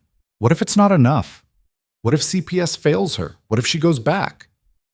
"Then you keep fighting for her. Keep showing up. Keep being the person who sees her when everyone else looks away." Cassian squeezed her hand. "Same thing you did for yourself." Lyra leaned against him. "I used to think surviving was enough, that if I just made it through each day, I'd be okay. And now? Now I think surviving is just the beginning. The real work is figuring out what to do with the life you saved." They sat together as stars appeared above Detroit. Somewhere in the city, Sarah and her mother were starting over. Somewhere else, Hartwell sat in a prison cell. Damien, too. Volkov in another country's prison, paying for decades of violence. The world kept turning. Justice remained imperfect. Some people healed, others didn't. But here, on this porch, in this moment, Lyra felt something she'd almost forgotten existed. Peace. Not the absence of struggle. Not the end of pain. Just the quiet knowledge that she'd survived the worst thing she could imagine and become someone she could live with. "I'm glad you stayed," she said quietly. "In that hospital room?" "All of it. Every moment since." Cassian kissed her temple. "Me too." Inside, Nadia called that dinner was ready. Eli shouted something about setting the table wrong. Normal sounds, normal chaos. Lyra and Cassian stood together, hands linked, and walked inside. To the family they'd chosen, the life they'd built, the future they'd claimed from people who'd tried to erase them. The door stayed open behind them, just like Cassian had promised that first night. A reminder that safety didn't come from locks and walls. It came from choosing to stay when you could walk away, from being seen and seeing others, from refusing to let darkness have the final word. Lyra looked back once at the Detroit skyline glowing against the night. This city had nearly destroyed her, but it had also saved her, given her Cassian and Nadia and Eli, given her a second chance at the life Damien and Hartwell had tried to steal. She thought about the 7 people who died in that fire, about the women Hartwell had broken, about everyone who hadn't made it to the other side of their nightmares.